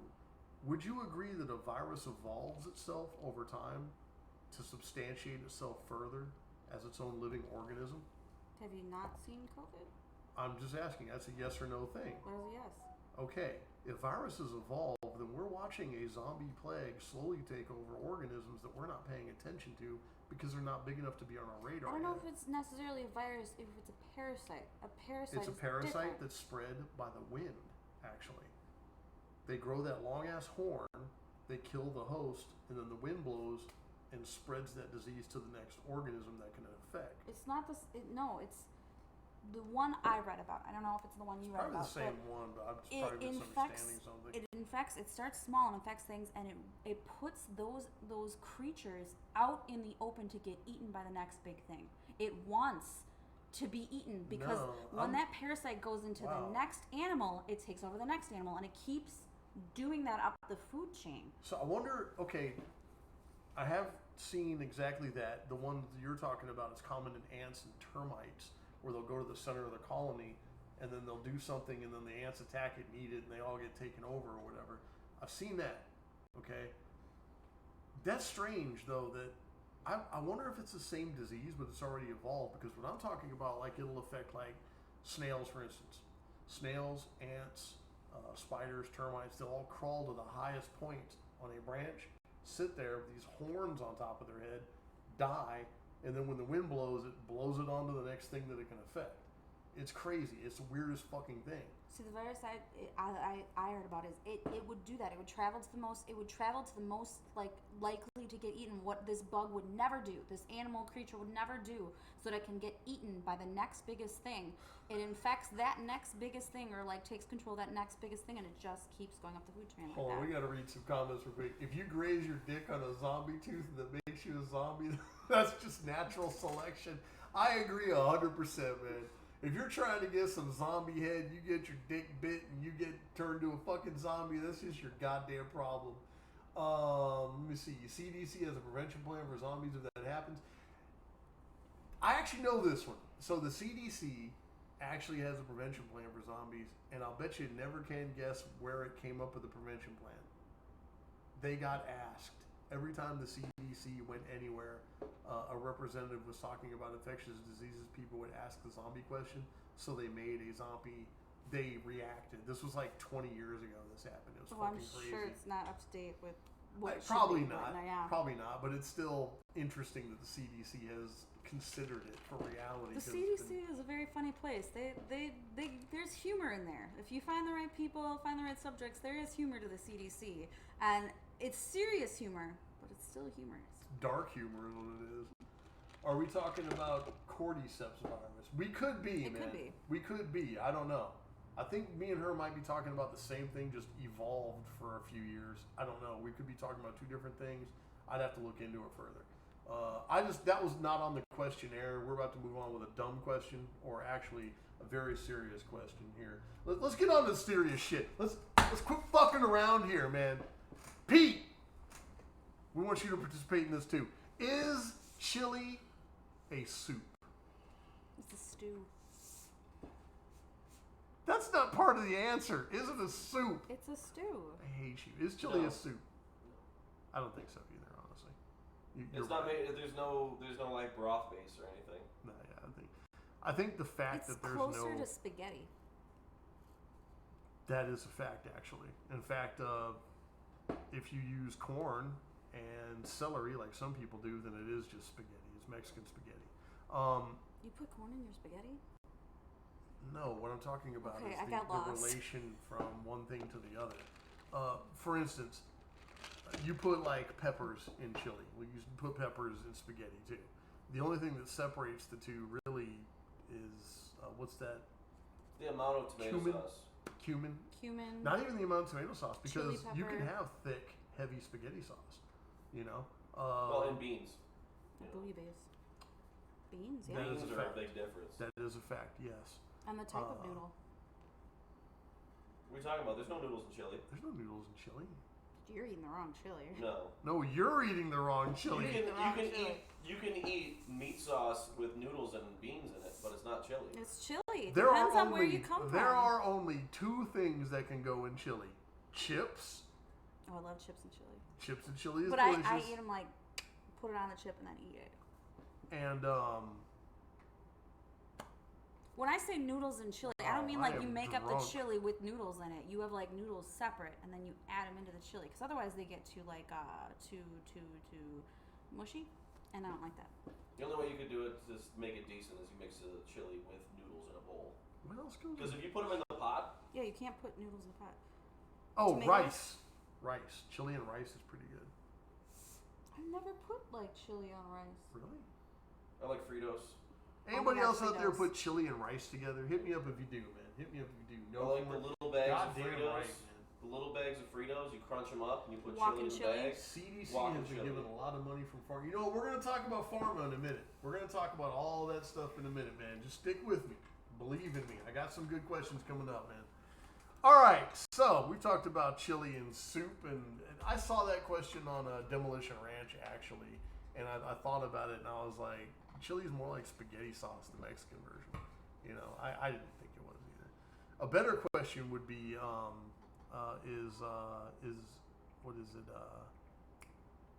is a hot dog a sandwich? Yes, it is. It is. I agree with you, actually. We're not in disagreement, so you guys can survive the zombie It's apocalypse. meat between bread. All right, so what was That the stuff's a sandwich. blackface incident? What was the blackface incident? Can Now you to say describe to us the blackface incident? Now to say I have a black would assume that I had a character that did black. That is not Okay, what happened. let me clarify. She wasn't doing a what's called a mammy character. Could you explain to us the blackface incident, please? So I used to volunteer at a haunted house back in like college and such. And when you did a blackout window, you knew you were going in there ahead of time. You wore entire black, like everything that you wore was black, and then any skin that stuck out was painted in black makeup, meaning your face, your hands, your neck, everything. So you were entirely black except for your eyes and your smile. And so I had done that all night. I was hoarse as hell, and I went to Quick Trip to get hot cocoa because I would do something hot before I went to bed because you had to work the next day screaming still. Try and get your voice to last through the weekend. And I was driving my dad's truck, and little did I know there was a headlight out in the front. And so I get pulled over, and I give the guy my ID, and I'm not thinking about it. But he pauses and stares at my ID for how long?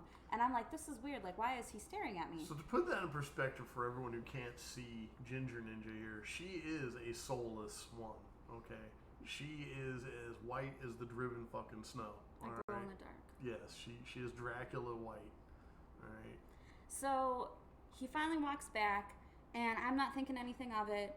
He gets in the car, and the only reason I know what happened in the car is because my best friend's brother-in-law, he was not obviously her brother-in-law at the time, but he was dating her sister, was in the car. He was doing a ride-along. And he sits down, and the guys are like, is everything okay? Like, what's going on? Because he had this look on his face, and he's like, the girl in the car is black. And they're like, okay, like, I mean, Hartford's not really diverse, but we try, okay? It's not like we don't have some people of color here, okay? We do, and so they're like, okay, what's the problem? The girl on the ID is white, and so they just sit in silence for a good couple of minutes, and finally the guy in the back is just like, what, he sees like the name, and his name is Mitch, and he's like, can I see the ID? And so he looks at it and he's like, she's white. She works at the haunted house. And he's like, oh! And so like, cause like the it's like stark, like they do a really good job. There aren't patches. You are just straight black. And so he comes back, gives me the ticket, doesn't say a fucking word to me. Never says a word to me, okay? I get home and I go into the bathroom, go to the bathroom, and I look at myself and go, oh my God. Oh my God. And was just like, oh, he must know, because like we constantly work with the police and stuff in the haunted house. They're always there because we had a lot of like drunks. So I was like, he must know, like that's fine. Lo and behold, the next day, before I go to the haunted house, I go to pick up my best friend Steph, and Mitch is like, hey, how was last night? And I was like, I mean, it was just like, no, I mean getting pulled over. How was that last night? And I was like, how did you know I got pulled over? And he's just like, we were talking about how you were black. So yeah, I got pulled over. I got pulled over while being black. That is pretty awesome. We hear that the haunted house you were at is actually haunted by a little girl. Do you have any kind of haunted stories for us? There's a little girl and an old man. Oh. So the old man I think he got crushed. He He was driving on a second story with a forklift, and the floor gave, and I think he ended up falling out of it, and he got crushed by it or something to that effect. So, and then there's a little girl, and I don't know the story of the little girl. I've never actually seen them, but I've only ever been around with people. I've heard that they more come to people by themselves. I've never been by myself within the haunted house. The little girl, from what my understanding is a little ghost named Emily. And from my gathering, there are a lot of people that you know that have seen this apparition before in their own ways. Apparently this little girl was killed on a back dock. I guess she was in a place she shouldn't have been, whatever. And that's apparently the most notorious apparition of that place. And I've been there, by the way. Piggy's... What was that? Jeff dropped, Pete dropped his phone. So Piggy's kid is actually in dance at that place. It's an amphitheater now. And when we went there, that's part of it. The part theater, and then the other part is the haunted house. You can actually see though where the old warehouse used to be.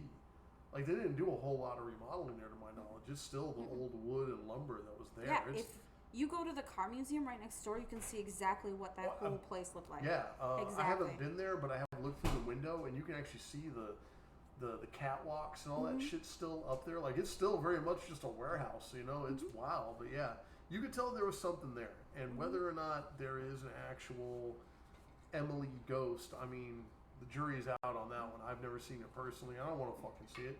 So it's nothing malevolent or like nasty. They have no nasty. They're there to watch out for people. They have no ill intent. But you don't have any firsthand recollections of that. No, I've not run into anybody there. But like I said, I've never been alone by myself in either area. So, and they are akin to bothering people who are by themselves. So, I hope you guys are having a good time. I'm having a good time. You having a good time? Oh, I'm having a great time. Pete, you good over there? Oh, I'm good. All right, cool. We're going to keep moving on. Maybe don't use your bathroom for a while. Thank you for the warning. I do appreciate that. Maybe go upstairs. Are there any terrible nursing stories or weird experiences in nursing? These could be your early days or just the worst day or anything like that. I've got a couple. I had one where I was in the ER, and I didn't work as an ER nurse. It was when I was doing my clinicals. I had a couple days in the ER where we had a patient who came in who was belligerent, and so 3 other nurses are holding him down, and they wanted me to start an IV, and I'm in clinicals. Means I'm not an actual nurse. I'm training to be a nurse, and they want me to start an IV. Only thing I could get to was his thumb, which there is a beautiful vein. There's a beautiful vein that goes over the top of your thumb, right where the knuckle is. And it is a nice big vein, and I got an 18 gauge, which is a very thick gauge, into his thumb while he was fighting me. All right, we're done with that question. Oh, we're done with. Are there any other stories that don't involve fucking needles? I can't do it. Okay. Ooh. I had one. Ugh. So I went to school. I went to school in Oshkosh for my nursing. Fuck. And one of the hospitals out there, I will not say a name, although I should, because you should avoid this hospital at all costs. They were still doing paper charting at the time that I fucking went there. Do you know how long ago we did paper charting? So as far as I know, paper charting went out in the late 80s, early 90s. Yeah. Yeah. Yeah. And I was there in like 2000 and like 10, 11, 12. Jesus Christ. So I went to this hospital and I'm taking care of patients, and I actually have 2 stories. One was I had this bad feeling all day about this patient. She was desatting, which means her oxygen levels were going low, which means she's not getting what she needs to her organs and stuff. And I just, as a nurse, if you're a good nurse, you get gut feelings where like it's everything in your being says, I need help. I don't know exactly what's wrong, but I need help now before it becomes a problem. Every nurse has this. It's just part of your makeup. It's how you know you want to go into nursing. It's part of that empathy. It's part of the ethics. It's in there. And I knew. And I had this nurse who would not listen to me. She was like super pregnant. She was like, ready to be out on maternity leave, and she would not listen to me for the life of me. And if your nurse ain't listening to you, you're definitely not getting a doctor in to listen to you. By the end of the day, that nurse, she herself was a nurse. The patient I was taking care of was in ICU on a ventilator. Nice. Which we could have stopped. We could have stopped. Had someone listened to me and actually followed what I was saying, I think we definitely could have stopped and prevented her from going on a ventilator, but no one would listen to me that there was something wrong. They just kept telling me to turn the rating down so it wouldn't beep. So what happened as a result of all that? What was the end result of that process? I don't know if she ever got off the ventilator. So for those of you who don't know, and again, you're here to correct me if I'm wrong, once you get on a ventilator, your chances of making it through whatever puts you on the ventilator go down dramatically every day that you're on said ventilator. Mm-hmm. Whether it's pneumonia, COVID, a fucking cough, a common cold, they put you on a ventilator. Have someone do your will. You're fucked. You're not fucked, but you're fucked. Depending on your age and your comorbidities, so whatever you're already sick with, yeah, it can be a death sentence to go on a ventilator. And we're going to get into some of that in just a minute here, because we're about to start asking the hard-hitting, and I mean... I have one more story. Okay. My other story is, I was taking care of this patient. She had a dehisced incision on her abdomen. A what? Dehisced means that instead of healing like it was supposed to and the sutures keeping it together, it went and opened up. Yeah, no, bad. So she had started healing internally like she was supposed to, but on the outside it wasn't healing like it was supposed to, and that split open. So you couldn't see into her, but you could see into the meat of her. Not into the organs, but into the meat. Why the fuck does that happen?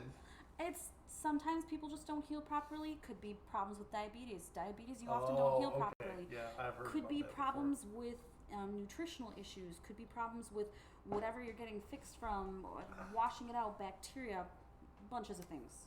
Being too active, so that it's kind a of genetic stuff. anomaly, you'd say. No, I wouldn't say genetic. I would say, Just a healthcare anomaly? yeah, people doing too much. I mean, she was elderly. She wasn't doing too much. It could be that she was just old and she didn't heal quickly. Okay, fair enough. Yeah. So she had dehisced. They had been packing and doing this, and she was the nicest lady I've ever taken care of. And the doctor comes sweeping in and says, "You're gonna want to be in here and witness this. This is big. Like this is an experience that you're gonna really want." And I'm like, okay, like what the hell's going on?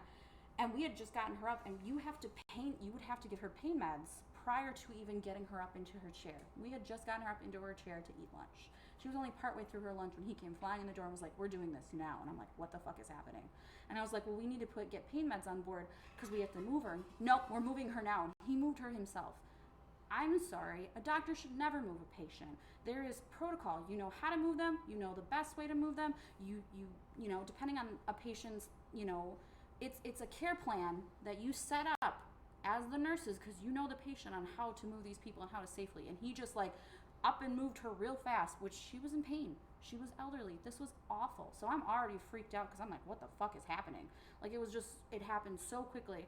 And I was like, well, we need to get pain meds on board. Like she's going to be in pain because he was going to open everything up, and then wash it all out and repack it. I don't know if you've ever been awake for them to clean out raw skin. It hurts like the dickens, you know? I had it one time. It's fucking not to terrible. the extent where there's like a 5-foot gash and my guts are hanging out, but I've had my hand cut open to the bone, and I had to go in to have it cleaned and looked at. It was a checkup. They wanted me to come back, and they needed to open it up again because there was gravel and debris in there that they didn't see the first time. So they had to open the shit back up and spray it out with saline solution. I'm gonna tell you, that's not a comfortable fucking feeling. That hurts like a motherfucker. It's like getting it reopened again. Yep.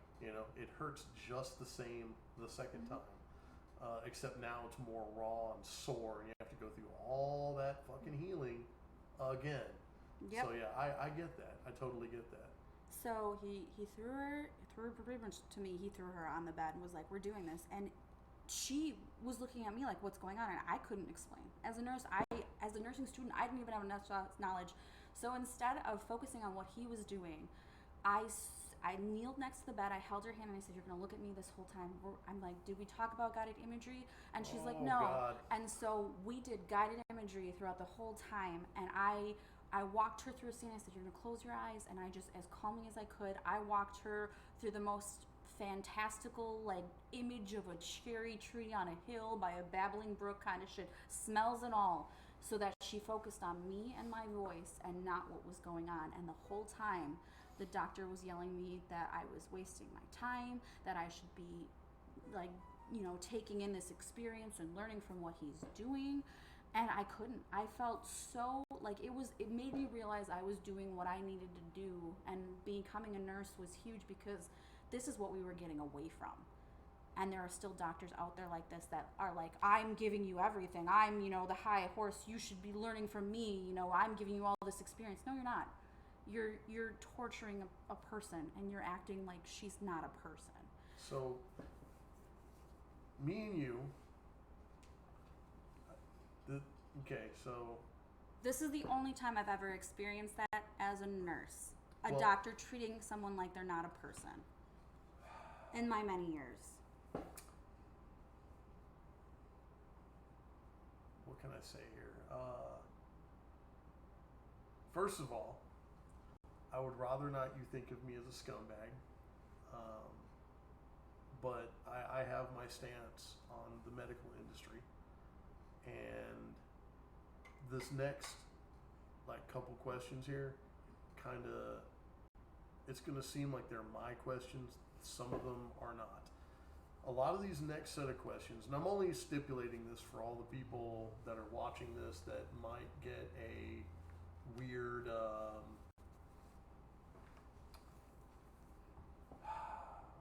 okay, so I haven't asked hard-hitting questions, actual hard-hitting questions, in a long fucking time. And I decided a return to brilliance is necessary for me to go ahead and want to come back to anything. And I'd love to come back to streaming and get the numbers I used to have. But to do that, I have to ruffle a few feathers, and I'm probably going to piss you off with some of this. But know where I'm coming from. I'm not coming from a place of authority. I'm coming from a place of experience. All right? I am not a doctor. I am not a medical professional. I am a moron. But what I do know is people.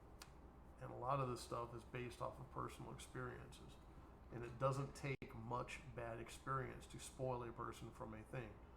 If you go out to a field for the first time and get stung by a fucking scorpion or bit by a snake, chances are you ain't going to go to a field anymore in your life, because we're human and that's the way people work. However, I also understand from a research aspect that a lot of mistruths are represented. So I'm going to ask you questions that are representative to a group of people more than they are me personally.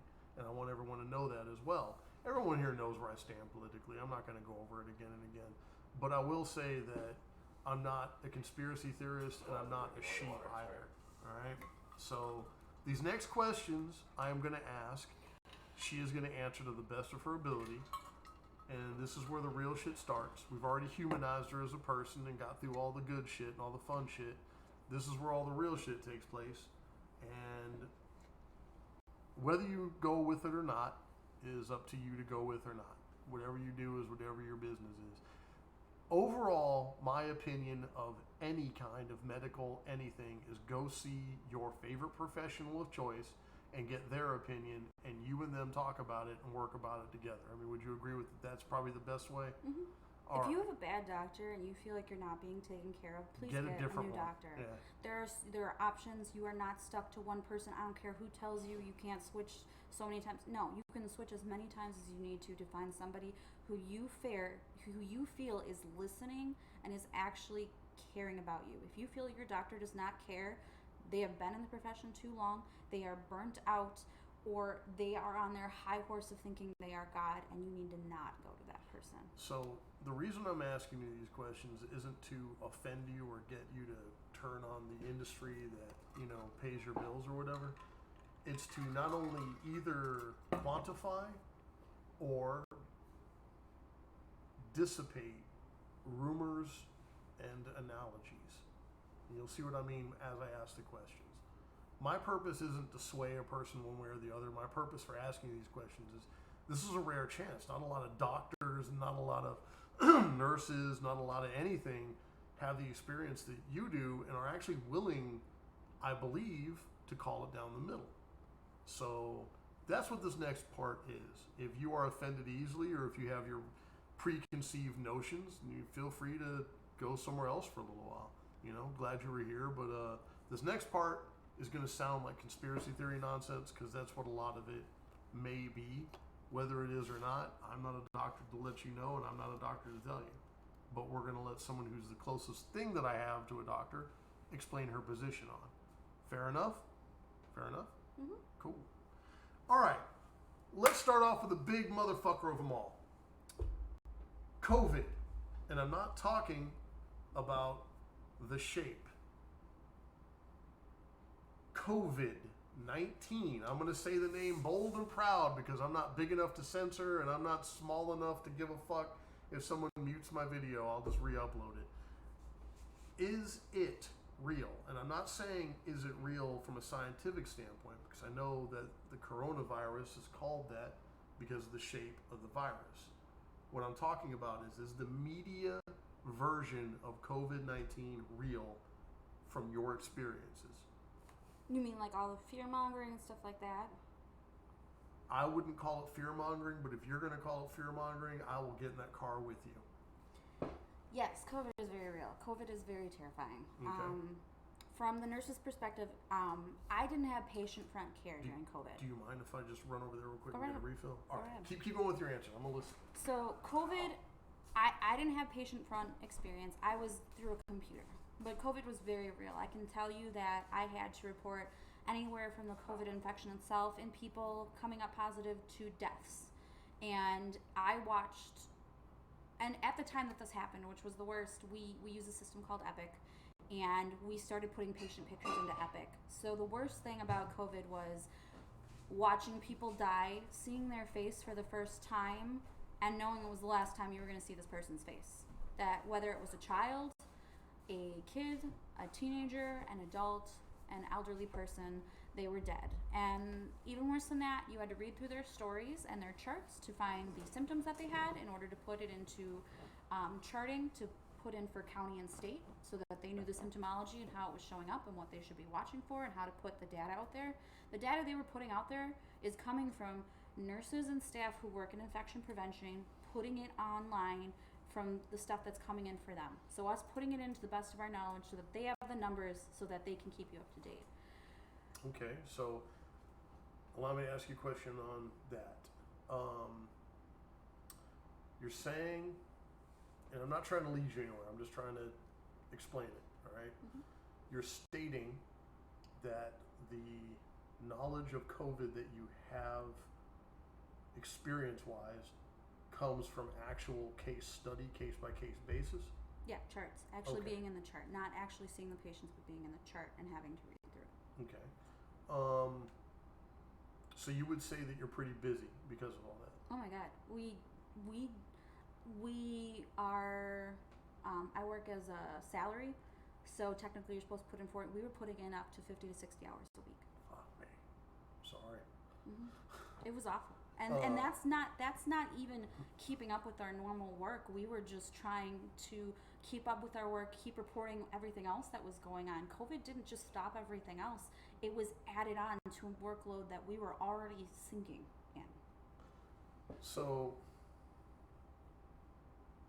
and not being accusatory, but it needs to be addressed. Some of this shit's going to be on both sides of the fence, all right?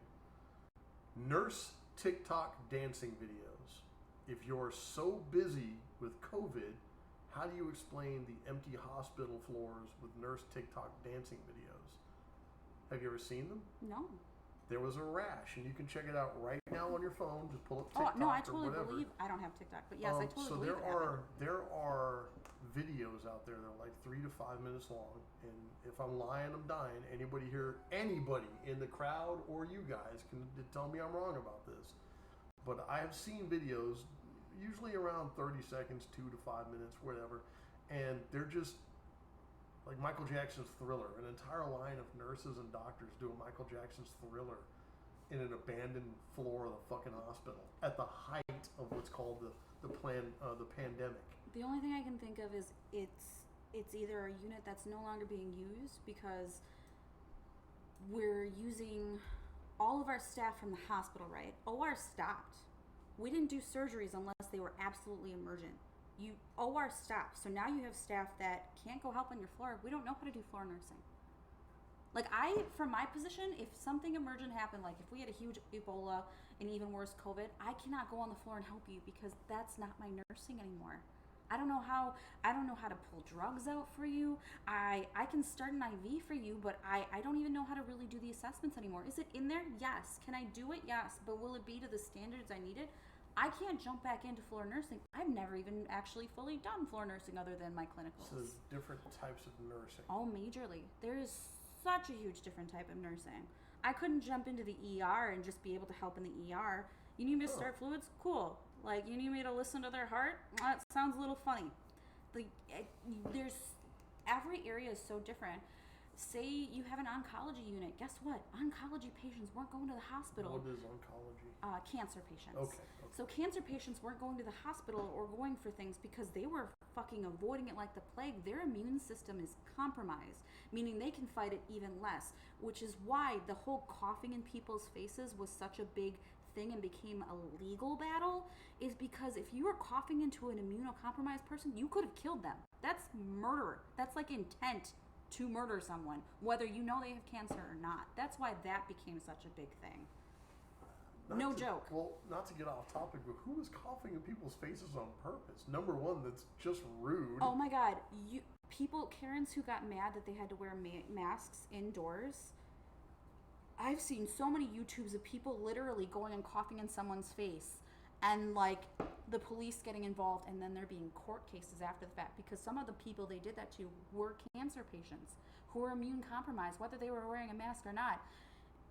This is how I equate masks, which we might get into later. I wear pants, you wear pants. You piss yourself and you're wearing pants, it just gets on you. You take your pants off and you piss yourself, still could get on me. But what if the microfibers of the pants were larger than the piss molecules?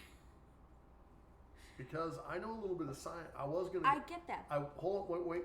I wasn't gonna get to masks because I didn't want to argue that with you. But since you brought it up, I will bring it up. I'm not saying it's a perfect system. I'm saying it's less likely for you to transfer something if you're wearing a mask and I'm wearing a mask and we're trying to social distance.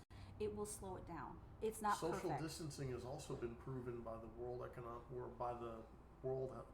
It's been proven by the people who prove these things. The World Health Organization, WHO. That 6 feet doesn't do shit.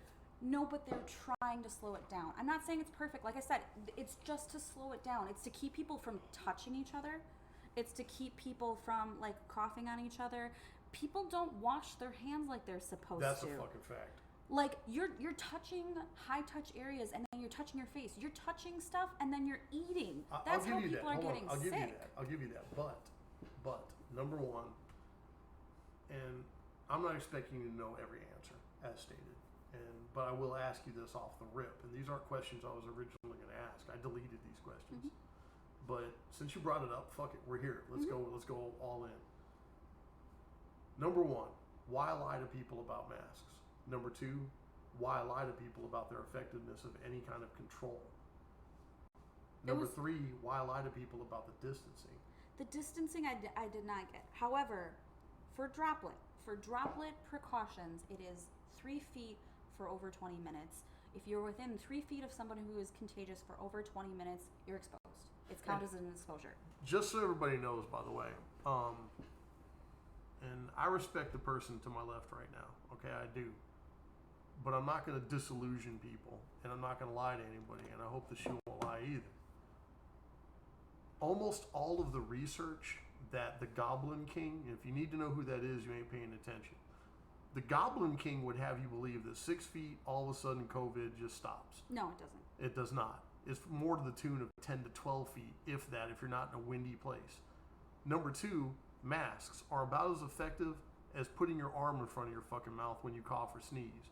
And the fact that they're forcing you to wear them seems more like fear-mongering and population control more than actual medical effectiveness.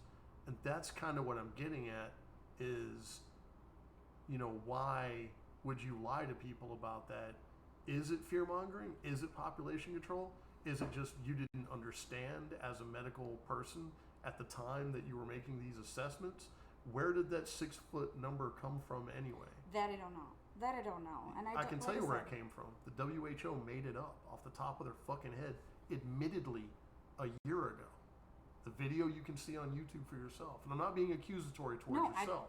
I understand you have zero to do with this. But the fact is that they made up so much data and they cherry-picked so much analysis according to COVID. Like the guy who died of a shark.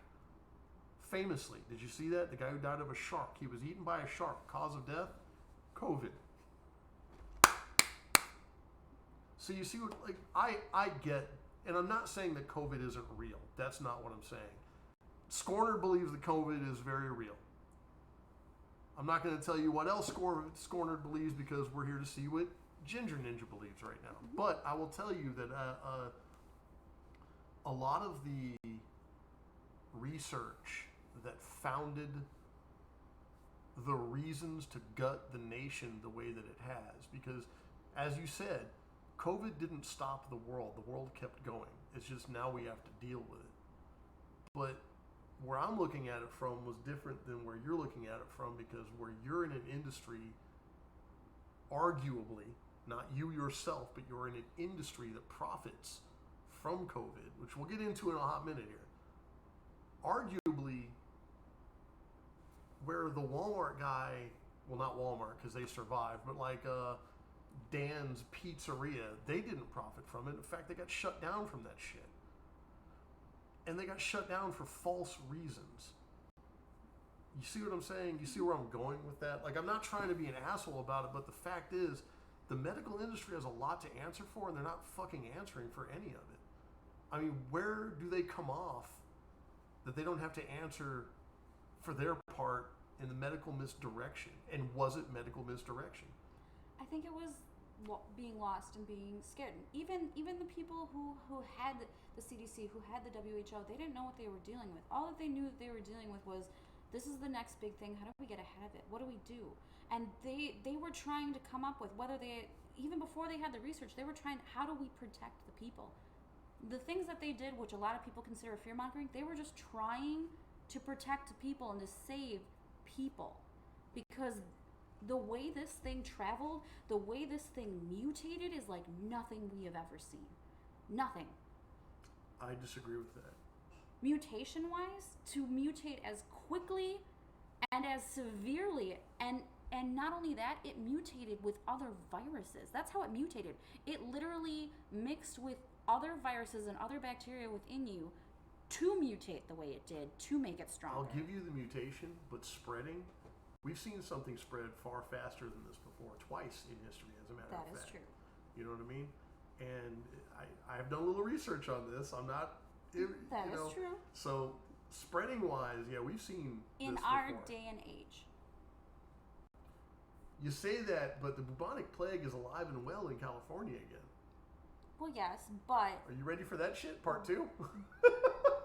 measles is also here, and it should be gone. Yeah, measles is back, and there's a lot of weird diseases that are coming back because that's a whole different topic. Anyway, the point is, in essence, They made estimated guesses, and instead of saying, we want you to do this to protect you, and instead of just being straightforward, we want to implement these things to try and protect you, they said, this will save you.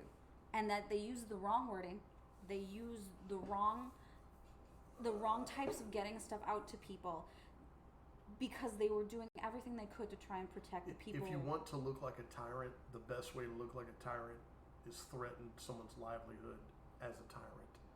And I am no secret lover of the medical industry. I respect your profession. I respect you as a person. I can't get with people who have so much power as to control the public through legal means with no legal recourse. It is unarguable. It is inarguable fact that the WHO made laws that had no referendum behind them. They have no voting system behind them. They just instituted policy across the fucking United States and across the world. That is more powerful than Cobra from the G.I. Joe cartoon. And Cobra was a literal terrorist organization.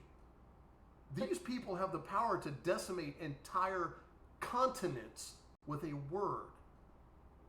That is incalculably evil in essence. It is, but what they were doing was not intended to be bad. They didn't intend to hurt people. They were trying to stop what they thought was going to be even worse than it was. Well, hold on. Before we go too far into that, because that does fall into some questions in a minute, let's move on with the questions and we'll come to that when we come to it. Because that is down here in just a minute. Mm-hmm. I want to get through some more questions before we get mad at each other. Oh, no. And by the way, I am not taking, hold on, wait, let's check out what we got going. Gray item. There are plenty of videos of people coughing in people's faces. Okay, I'll give that to you. Honestly, between me and you, I'm not a fan of TikTok. I just started looking at TikTok videos. I don't do TikTok. I don't do. You know what I see? I see TikTok videos on YouTube as shorts. Yep. Yep. That's the only reason I even know about it. As far as COVID goes, I wasn't interested in this shit. I was working and grinding on drawings at the time. Mm-hmm. If y'all remember, most of my drawings started selling during COVID. So, fuck it. I don't know. Let me see. Just because they were asked to wear masks. So you're saying that people were coughing on people because, okay, well, number one, I don't support that shit. If you're coughing on someone, number one, you're a rude fat fuck and you need to get the fuck away from me. Those people had fines and did jail time for it. Rightfully fucking so. Mm-hmm. But on the other hand, the people who coughed on all the ice cream should have done jail time too. And licking stuff? Bullshit. Yeah, and licking stuff and putting it back? Bullshit. Mm-hmm. That's bullshit. Disgusting. As long as we're on the same page that everyone should be treated equally, we're fine. But if you're coughing on someone just to prove a point, fuck you. Your point's not proven. Go fuck yourself. You're dirty. What's that called? Not homeless, but a derelict. You're a derelict motherfucker. Get away from me. Yeah. Regardless of COVID or not, that's respectful. Regardless of COVID or not, that's disrespectful. Completely 100% yes. Most common people didn't do any research, let alone know how to actually research.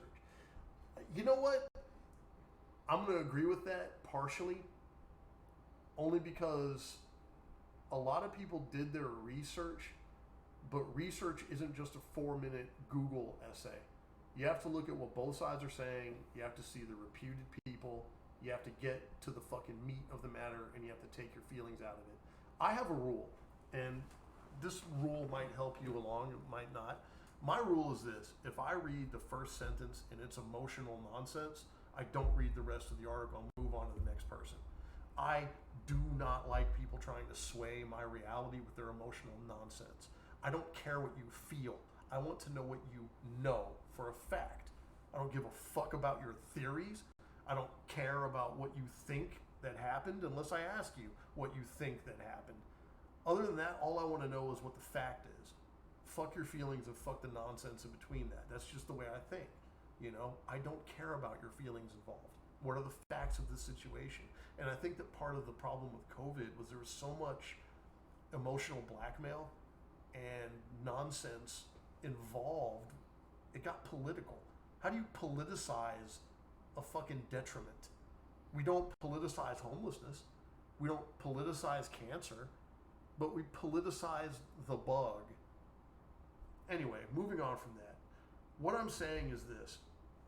If you want to know how to research,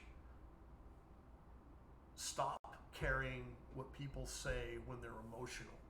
You have to learn to take, well, my name is Dr. Black, whatever, and I researched COVID. I feel that this germ was terrible, blah, blah, blah, blah. That's it. I'm already done. As soon as you tell me what you feel, I'm already fucking over it. Move it on to the next person who can come at me with something scientific. Because fact doesn't care about your feelings. I mean, does that make sense to you in any kind of way? Yeah. I mean, we can agree that people probably look at more of what makes them feel rather than what makes their brain function. I mean, that would be, to me, how you research. Anyway, my bad. Moving on from that. All right, so here's a question. Here's a question based off of conspiracy theory. Not my theory, just a conspiracy theory. Some of these are based off of conspiracy theories. If I go in for a broken arm or a checkup, like a flu shot or something like that, are you guys giving me the jab in secret? No. No, we only do what you agree to let us do. Say that one more time. We only agree, or we only do what you agree to let us do. So what you sign off to let us do, that is what we do. Now, I will tell you, I kind of feel like that statement right there has some validity to it. I've never given a No. shot to a patient without being specifically asked to have it. I have never been asked to give a shot to somebody without it being asked. Let me explain where it comes from. All right. And by the way, once again, one more time for the people in the back, I am not accusing this person of anything. I am not accusing you of shit. All right. Mm-hmm. All right. I wouldn't interview you if I didn't think you were stand up. Okay. But what I'm saying is, I have seen videos, and if I took an hour or two, I could probably find it because they're very old videos. But I've seen videos. Okay. Whenever I get a shot, I know it is my right to ask you, the doctor, to show me the sheets proving what this thing does, proving what it doesn't, proving what it is and what it isn't, what it's made from, and all that. That's my right as a person before I get a shot. If I ingest it into my body, I have the right to ask you to show me the instruction manual, essentially. You, as the doctor, your job is to furnish me with that. Am I correct so far? At the hospital and clinics I work at, they ask you every time before they give you a shot, would you like the information on it? That's right. I'm not saying that happens everywhere. Now hold on. Hear I'm me just out. saying it happens where I go. Would you be shocked to know that the first round of shots from a particularly, we'll say, beneficial company, their information sheets were blank inside? The cover had a nice logo on it. The back side had a phone number on it. Then the inside was completely blank. Depending on how quickly they had to come out with it, that's totally possible. I'm not saying it's right. Thank you. I was about to say that's fucking inexcusable. You wouldn't let a toaster come out without a fucking instruction manual. But we have these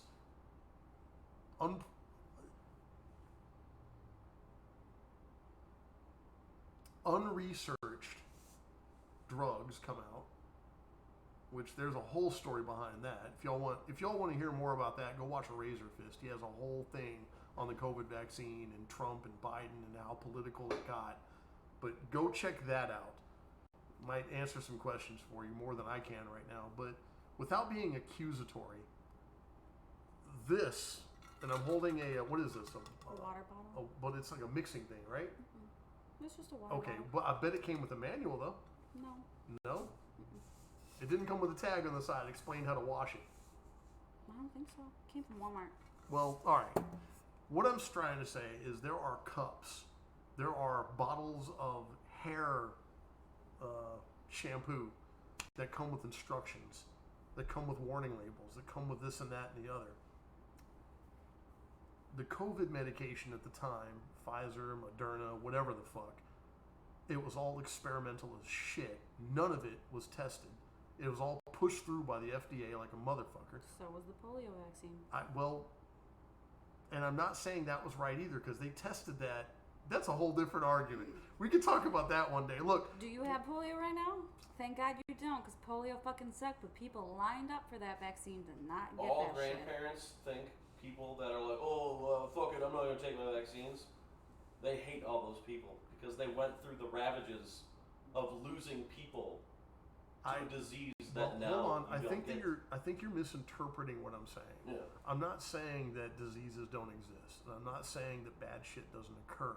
But what I am saying is they can't release a fucking energy pill without like 6 years of fucking testing. But then they push this fucking product out. They market it to the entire planet of Earth, and then they force it the fuck upon you, and you basically have to be homeless and jobless and a fucking shunned member of the society because it might not work for you. I'm looking up one thing real quick. Fair enough. She's looking up something on her phone. I have no idea what she's looking at. We're getting into it now, man. We're getting into it. I like this. If y'all like this kind of shit, man, I might interview some different people from time to time. Do y'all like this kind of content? Let me know if y'all like it, man. Let me know if y'all like it. If y'all don't like it, then I'll continue to review. I'll continue to interview gamers and all that. But I think that I could interview some people on some interesting topics, and maybe we'll branch off and do some more shit. You good with what you got? Because I'm ready to ask you another question. I forget what the name of it is, and I can't find it. But the deadly diet pill that killed people, that was tested. It was like Deadly diet pill. Yeah. Do you remember what that deadly diet pill was? What era was that in? It was like. It was like early 2000. Yeah. It was like tryptophan, Not tryptophan. phenylephrine. Tryptophan is the thing in Turkey. turkey that makes you go to sleep. It It was was hydroxycut. That's what it was. It was the active Hydroxycut, ingredient. yeah. The active ingredient yes. in that killed people. yeah, kill Yeah, people. yeah. Hydroxycut. Kill people. But that wasn't FDA tested. No, but I'm just saying, stuff like that comes out all the time that kills It people. does. Are there side effects But it wasn't to FDA tested. the COVID vaccine? Yes. Do we know what the full side effects are? No. HPV vaccine. Let me ask you, wait, COVID, the vaccine, was it or was it not FDA approved? That I don't know.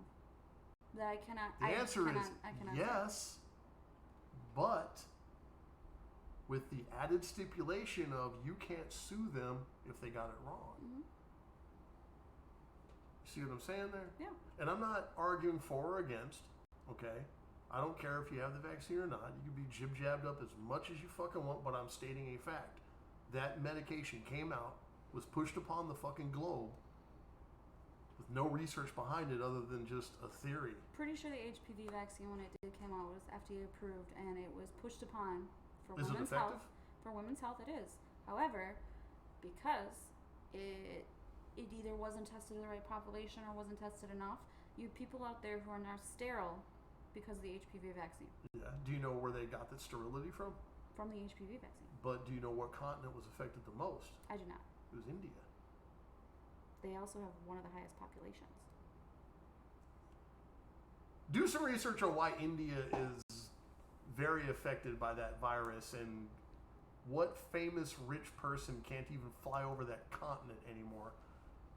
Do that at your own discretion, because I'm not getting into that bag of worms. That's an interesting subject to itself. I'll tell you about that more later.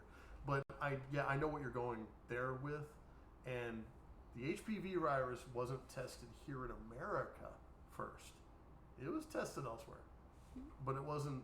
But it was put on to your young population at a very That's early right. age as soon as it came Yes. out. As being the miracle drug to keep your kids from getting HPV, keep them from having to, which HPV is terrible. Having It a is. vaccine is amazing. It is. My mom had me signed up right away. It wasn't until years later that I found out it could make But you sterile. isn't it interesting though that HPV does what it does, and we didn't push that on to people either, and it's spreadable just as easily as COVID is, really. When you boil it Sexually, down, yes. when you boil it down to Sexually, brass tacks, a hoe could spread around HPV just like a fucking person with COVID could cough in a subway A station. male hoe is more likely to spread HPV around and have no side effects and infect a million people. I'll do you one better. A male hoe who makes $1 million or more could spread it around way more affluentially. Notice I said affluentially than a person who's broke. But we're going to leave that one alone for now. We're going to go on to the next question. Let's see what we got, man. My flight is delayed anymore. Boarding zone. Hey, cool. Let me see what we got here. Nurses with good faith would follow that.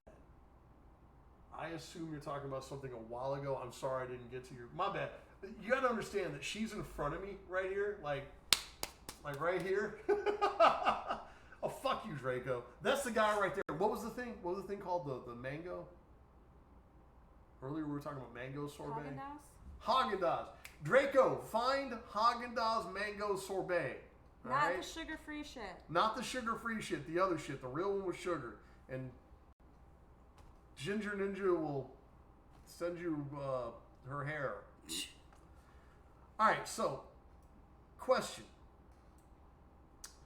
Why are so many nurses left of center? I don't know what that means. Okay. During COVID, you had certain nurses that had blue hair and multiple tattoos and worldly flags of whatever cause at the time they could support, making TikTok videos about how they would not serve those far-right alt-Trump supporter motherfuckers. They can all die. Doesn't that violate the fucking basic Hippocratic oath that I'm Nurses sure. don't take the Hippocratic oath. They don't? We have Doctors our do. own oath. Yeah. It's not the Wow. Hippocratic oath. So Doctors take the Hippocratic oath. So, do nurses have the ability just to refuse service because someone's political beliefs don't align to their belief? You can request to not take care of a certain patient. Patients can request that you not take care of them, but if there is no one else, She's doing the head bobbing thing now. She has this. She's one step away from snapping. I can but see it. if there is no one else to take care of someone, you have no choice. Hence, Piggy's dad. I avoided taking care of that man four times. She almost saw Piggy's dad's penis. I avoided taking care of him 4 times. 4 times he came in, and 4 times shit broke or went wrong. And I said repeatedly, he's like family to me. Y'all are almost sisters. I For cannot, those of you who don't know, Ginger Ninja and Piggy's might as well be born from the same mother. So I cannot take care of him. It is a conflict of interest. I'm like, if something bad were to go wrong, I don't know if I would be able to maintain the professionalism I need to and not panic. And that's what you want. You want to take care of, like, it's easier to take care of strangers because when those things go down, all you are thinking of is your brain. What is the next step I need to do to keep this person alive? It's not, oh my God, this is my loved one. What do I do? Because internally you have know those what? I clockwork will things. say I understand that coming from. I have seen someone that I give a fuck about had his fingers yanked off, and I was freaked the fuck out over that. I helped him as best as I could, but I was really cloud minded over that. You go into shock over it because it's a loved one. You really do. You won't go into shock over a stranger. But I have seen people beat themselves almost to death in a prison a prison environment, and I'm sorry to say I could give a flying fuck less. It was just more or less like, God damn it, now we're gonna have to mop all that up. Mm-hmm. You know, so I get that. It's I mean, it was also selfish because I didn't want to see his butt or his penis, but I didn't want to be that friend. I was talking about the nurses giving the shots they were asked to give. In a perfect world, Gray Item, you and me both know, in a perfect world, brother, me and him worked together. In fact, I trained him, believe it or not. I did. He's a good dude, man. Good dude. He has become me at this point. All right. Well, fair enough. All right. These just get worse as they go down. That's fine. Is there behind closed doors money accumulating at hospitals to push big pharma? Now, in this question, I want you to understand something, that I'm not just talking about the COVID shit. I'm talking about, and I'm a little bit drunk right now. I'm sorry, but I'm trying to remember. Just give me a second. The shit for when you can't sit still. What's that called? Hyperactive disorder? But what's the germ? What's the medicine for it? Adderall? Adderall was one of them. There was another one. Ritalin? For it. Ritalin, that's the one. Adderall, Ritalin, or the cough medicine that went around for a little while. There was the COVID thing. Every brand was in there. Pfizer, Moderna. This one's bad. This one's good. Johnson & Johnson. This one will make you grow a third arm out of your armpit. Whatever. The thing is, I'm asking you, is there behind closed doors money attributed to that? To hospitals? To the hospital? No. Yes. There is policy, there are standards, and then there are law regulations that do not allow hospitals or clinics or any healthcare to work with companies to get better prices, to get discounts. We are not allowed legally, and that is watched unbelievably close. Pharma is in it for big pharma. They don't want to share their money. They're greedy as fuck. Hospitals are also greedy as fuck. Trust me, when it comes to the billing system, we charge you 3 times for everything that we use. Oh yeah, I know. $400 for a Band-Aid isn't a rumor. That's a fact. We charge you 3 times for what things actually cost. Because what if we drop one? What if one's expired? And then the one we actually use on you. But no, Big Pharma tries. Trust me, they're always in the clinics trying to peddle their wares like, oh, here's some free samples of this product. No, we're not allowed to use that shit. You might have doctors who do it on the sly who shouldn't be, but they're doing it for your low-income people to try and get them medicine until they can afford that medicine. I'm going to be clean with you for a minute and tell you that I knew the answer to that before I asked it. And I was hoping that you would say what you said. I am glad that you were level, because there are doctors on the take, and I can prove that to you. I was going to say, what if you were going to be like, no, there's no way. No, I was going to literally show you a video. There are dirty doctors out there. There are doctors out there who take money from Big Pharma to push things like the biggest one that I personally know of was Ritalin back in the 90s. That was before a lot of the laws started to get more heavy in the recent decades, because they realized what was going on. They realized there was stuff getting pushed that, certain big pharmas were pulling in. You had all those fucking pharmacy people coming out with their little fucking bags. I used to see it when I was even in school as a fucking student going for nursing. Explain that one, because I know what you're talking about, but some people like grad them, they're not as old as we are. So they're pharmacy reps that would literally go around with travel bags looking like little fucking flight attendants. They would look like the people who come to your house selling you popcorn. It would be like, I'm from the Boy Scouts, except they'd be like, I'm from Moderna. And they would have like suitcases full of medication, full of pharmaceuticals from their company, and they would go to doctors saying, "Oh, we'll give you like this bonus if you get so many people on this." They would give them samples for their patients to try that they got for free, and like, "Oh, if this works for them, well then they can go on this drug." There was so much of that shit going on that laws and regulations were created to try and stop that shit. That's not to say it still doesn't happen. People get through the red tape all the fucking time, but if you get caught, you're up shit creek without a boat. You're up shit creek in the shit. Is that grounds for termination? Grounds for termination, fines like you wouldn't believe, and jail time, like long jail time. You get in major trouble if you're caught doing this shit. Now, I agree with you that those should be, that if you are a fucking healthcare provider and you got caught dipping your hand in the honey pot for your own benefit because you wanted a new Porsche or an above ground pool, you should go to jail and be fucked in the ass for the next 15 years. All right. However, personally, from the things that I've seen, and if you really wanted to, if you want to know where the forest is, I'll show you where the trees grow. Okay, I'm just going to say that flat out. I said that since day one. If anybody is curious about my sources, I will fucking show you. You just got to give me time to find it again, because a lot of the shit is buried, and you have to give me a chance to show you with an open mind. But there are doctors. Let me phrase it as a question. What if I were to tell you that we're doctors on the take, that we're on camera on the take, Oh yeah, I believe and nothing, not even a fart in an elevator, nothing. They just go about business as usual, pressing depends their wares. on the medical system. Depends on how high up they are in that medical system. If I, as a nurse, were found doing that, I would be out in a heartbeat, you'd be fucked. and I would be on the media. I would be fucked for life. Yeah, I'm not even allowed to take a pen from those companies. We're not allowed for them to give us tickets to anything. You're not even allowed for them to hold like a teaching session, and they give you a luncheon during the teaching session. You're not allowed to have that. But you're allowed to administer certain drugs that the doctor recommends based on his bank account rather than his common sense. Yeah, and if I know about it, I need to tell my uppers about it, and it's up to them whether they do anything about it or not. Wow, that's a fucked up position to be. You know what? I understand. I'm trying to choose my words a little carefully because I am a little bit fucked, third glass of whiskey, sorry.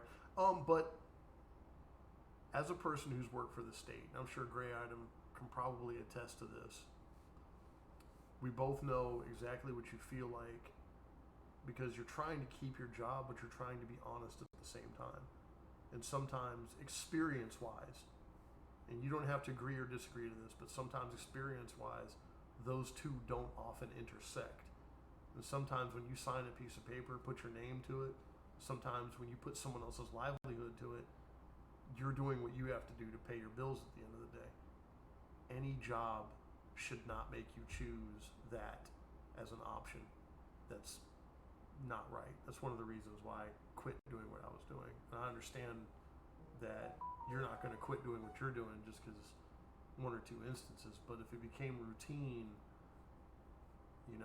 that'd be your choice to make. But what I'm saying is, the original question, back to what it was, do you think there are doctors who answer and stand according to what Big Pharma says to make them do. Yep. Fair enough. Moving on. And this isn't hidden, weird, agenda-driven media, folks. This is like out in the open. The best way to hide something is put it on the counter. Just don't say anything about it. I think we already covered this. I'm not sure, but do doctors push medical drugs onto people based on their own private investment? Most doctors will not. Most doctors will use whatever drug is the best out there for you with the least side effects. But there are dirty doctors out there, just like there are dirty politicians. Just there are like people there who are out there dirty for their car own salesmen self-gain. and all kinds of shit. Yeah, you're right. Mm-hmm. But it is an agency that is just to. It is an agency that succumbs to pollution of the financial variety just as much as any agency will over time.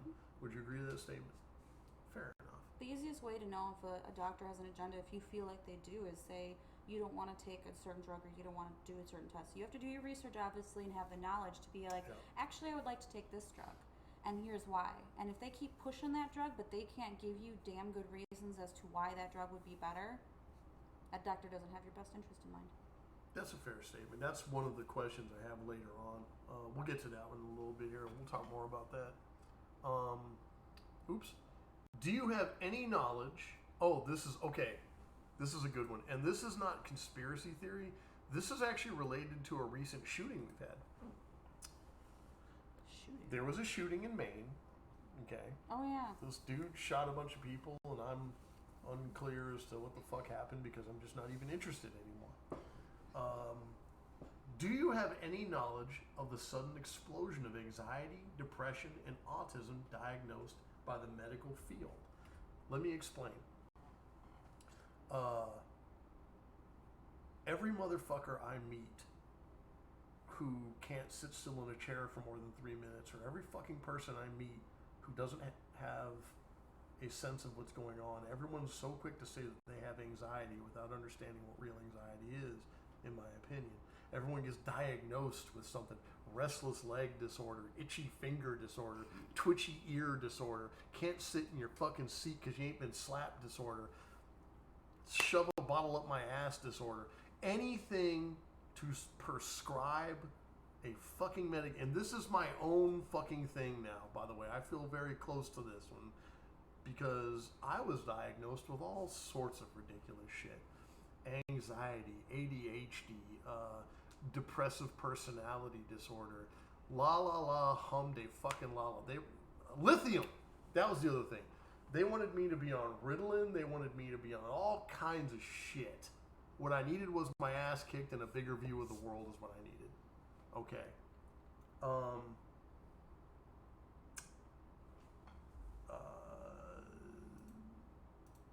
So, what do you think about the recent explosion where everybody all of a sudden has anxiety? Everybody's got depression. Everybody, you see what I'm saying? It's like people are starting to measure their personality based on their supposed mental illnesses, based on their lack of world weariness, really. I don't think you can be depressed until you've been evicted at least once or watched a family member die of cancer, which I have numerous fucking times. I don't think you should be able to say, I'm depressed, until you go through some shit that makes you fucking depressed. I'm sorry, you're sad about something, get the fuck over it. Your doctor isn't, that's my opinion though.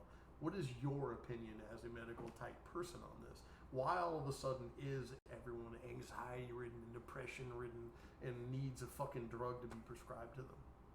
I think, I don't think it's necessarily misdiagnosing. I think it's misunderstanding of a lot of things. I don't say I have anxiety. I get anxious about stuff.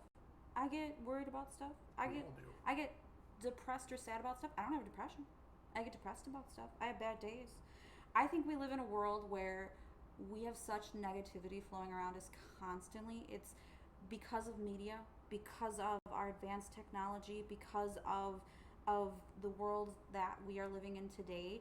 You are constantly surrounded by fucking chaos. You never have a day where you're just like, let's go to the the park and have a picnic and just have a great day without coming home to, hey, they just blew up the Gaza Strip, or hey, did you see that fucking new virus that's going around, or hey, did you know they're starting a war over here? Hey, do you know that there's somebody with a button on the trigger? We deal with such chaos that we never had to really worry about before. Have you ever seen the news lately? I don't watch the news ever anymore. Since I took social media in high school, I realized what the news was, and it's fear-mongering, so I just don't fucking watch the news. I read headlines, and I go from there. I research what I need to. But when was the last time you saw like a whole news thing that was just like, we were at the county fair, it was great, we had a fabulous day, we had a picnic in the park, and today was fabulous? No, it starts out with, there was a shooting on this street near you, maybe 100 miles away. There's a dead person at a mall in a state you don't live in. There is like a mass shooting in a country you don't know about. There was a bombing over here, and here we go to blah blah blah with the weather, and here we go to Santa Maria and the fucking, no, it starts out with, and it's just, I think it's overwhelming to people, and instead of compartmentalizing and being like, that's terrible, I fear for those people over there that are having to deal with it, but that's not what's going on here, I need to focus on me. People are just so focused on the insane and the crazy, and instead of compartmentalizing like we used to very well, like people from war would compartmentalize. I went to war, shit happened, I saw people die. Now I'm home with my family, and I need to work, and I need to make a living. People don't do that anymore. We weren't built like that, because when we were growing up, we didn't really have to deal with a lot. So it's all happening kind of at once, and we were born pansies compared to the people who raised us, the people who came before us. Now we're having to deal with it all at once, and instead of stepping up and being an adult and being like, hey, there's chaos in the world and we feel for you and we're here, we're fucking flapping in the wind like fish out of fucking water going, oh my god, the world is, it's not ending. It's not ending tomorrow. It's not ending the next day. It's interesting you said that. I talked to my dad, and I'm going to, you know what? I'm going to read your comments in just a second. I'm sorry. I've been paying attention to my actual human being right here. But my dad told me something interesting the other day. I have never talked to my dad really before. I haven't had a really good relationship with him, okay? But recently I've started to kind of repair that a bit. And one of the things that me and him started talking about was, has there ever been a more turbulent time right now? And he said, son, let me ask you a question. I know you're not a history buff, but do you know what was going on in the 60s and 70s? And he started just, the invasion of Korea, the invasion of Iran, the fucking missile crisis, Jesus Christ, you name it, it was there, man. That was it was in the 80s, the advent of HIV, the drug war. I could go on and on. Every decade has its shit. Well, no, he said it goes on every 20 years, and then just kind of goes away for a while and then comes back again every 20 years. And what is this? This is about the 20th year. And he's right. We're in the middle of it right now. Mm-hmm. We're not at the end of it. We're at the beginning of it. And we had our years and years and years of just getting along and everything was good. We got too fucking comfortable. And now we're having this cycle of shit hit us in the face. And he said to me something interesting. He said, at what point do you think Israel and Palestine stopped fighting? Or is it just now everybody has a fucking cell phone? It's a good point. Mm-hmm. You know? Let's quickly take some comments real fast. Let's see, we got gray was always black. That was never in denial. You have to ask for an itemized receipt. It will reduce your hospital bill. Mm-hmm. Is that true? An itemized receipt will reduce your hospital bill? I do not know. I've never done it. Probably. Maybe. I don't know. Hey, good advice. Ask for an itemized receipt. Get back to me on if it works. Let's see. Depressive personality disorder is accurate. Make everyone... Fair enough, man. Draco is kind of a channel troll. He fucking hates me. He can't stand me. And me and him used to be really good friends. And now he trolls the shit out of me incessantly. And it's kind of entertaining. I would like to stay and listen, but I got to make like titties and bounce. Hey, well, it was nice to have you here, man. It was nice, and hopefully you'll catch me gaming and doing some Project Zomboid and stuff like that. I just have a few more questions. Are you good for it? Mm-hmm. Okay. Okay, considering your current occupation, we're going to move past some of this nonsense and go, oops, we're going to go right to 27A. Are you now a germaphobe considering your occupation? Are you a germaphobe now? No. You're germs, not? Germs protect you. You have germs all over you. You have germs in your body. Germs are everywhere. They help us live. They make us more resistant to stuff. Our bodies are always fighting them. Do I wash my hands? Yes. Am I like, oh my God, my food fell on the floor in my house and I'm not going to eat it now? No. Do my dogs lick my face after licking their butthole? All the time. Germs are everywhere. They help us the world go round. Do you believe in herd immunity? Yes. Immensely. That's why I pushed. I got the COVID vaccine the instant I could get it, and I would not tell anyone to get anything that I myself would not get. And I pushed so many people and was like, if you can, please get it, because it's not just you're protecting. It's the people who can't get it, who health-wise they're not strong enough to get it. It's the little ones who can't get it yet because they're not old enough. You're not just protecting you, you're protecting the person next to you.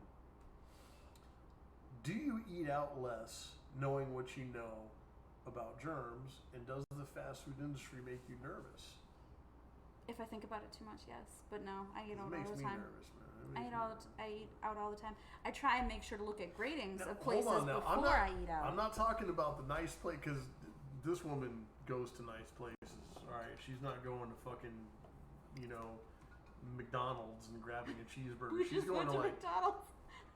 She is apparently going to McDonald's. No, she goes to like Fast Eddie's and grabs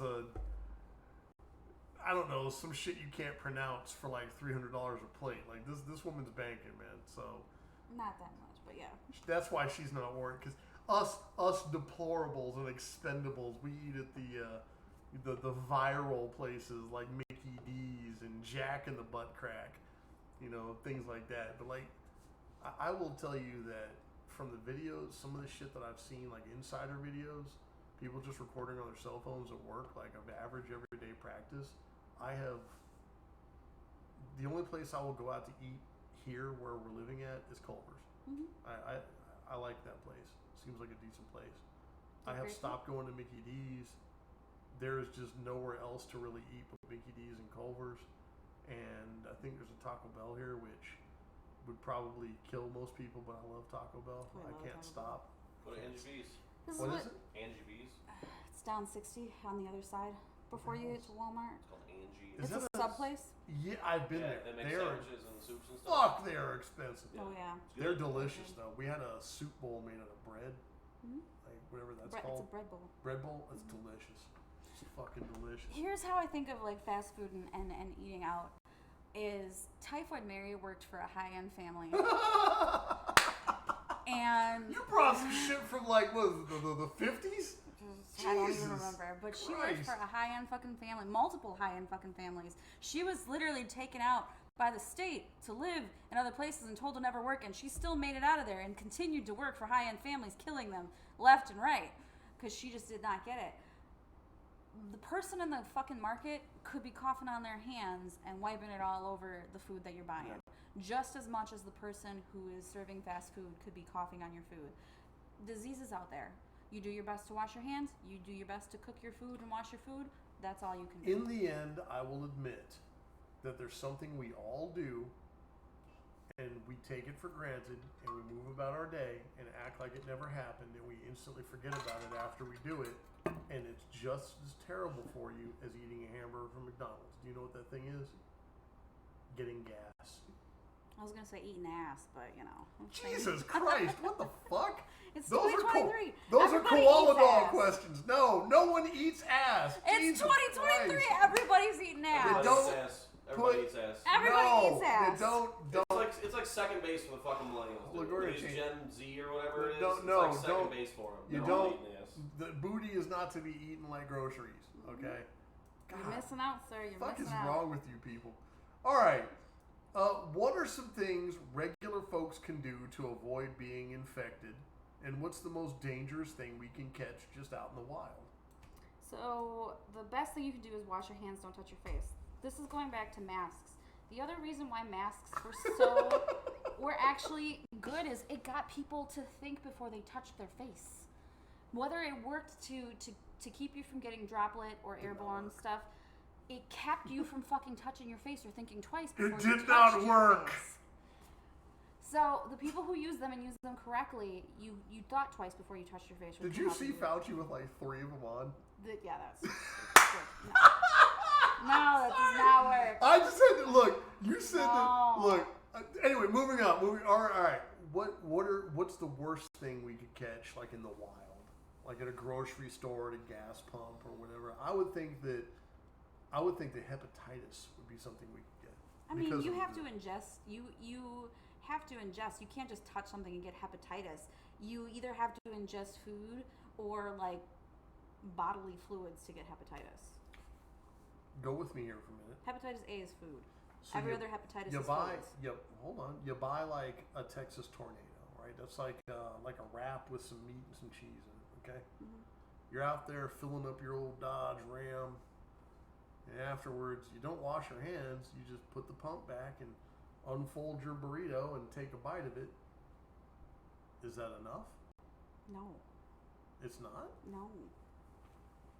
You have to understand how long certain bugs can live on surfaces. Hepatitis is 2 weeks, isn't it? Yeah, but there's usually gasoline on gas pumps.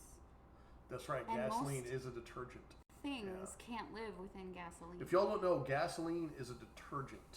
Sort of like transmission fluid. It's almost like soap. It does kill every fucking thing. I'm not saying lick a gas pump. Yeah, we're not saying go and do dumb shit. Do that. Don't you still need to wash your motherfucking hands. No, the worst thing that you're touching is, yes, gas pumps, door handles, freezer handles, anything that's a high touch point. And you should always be washing your hands before you fucking touching your face. Getting out there and being by people that are sick isn't the worst thing in the world for you. I mean, don't lick those people. Don't like have them spit in your mouth or anything.